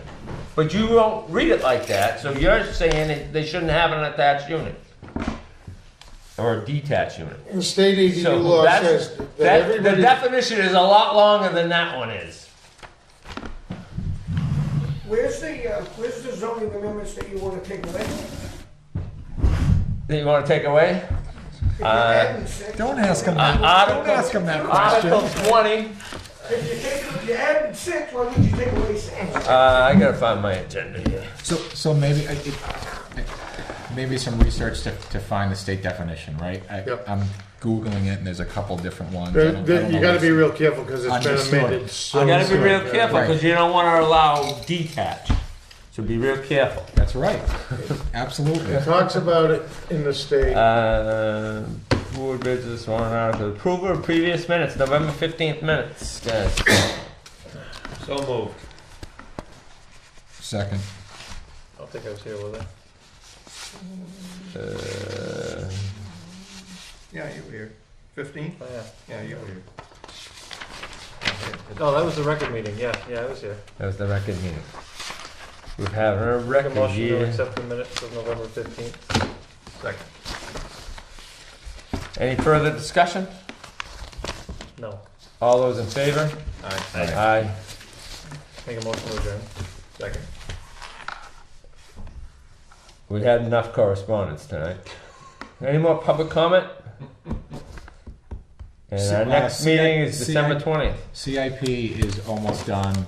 Well, the subcommittee will come before this board to review the results in the document for this board to accept or not at some point soon. I don't know exactly when, but hopefully December or early January. Awesome. Great job, Doug. In the state's definition of an ADU, it talks about, it's up to the municipality to allow motion to detached. amend. It's their decision. Great. Should be in.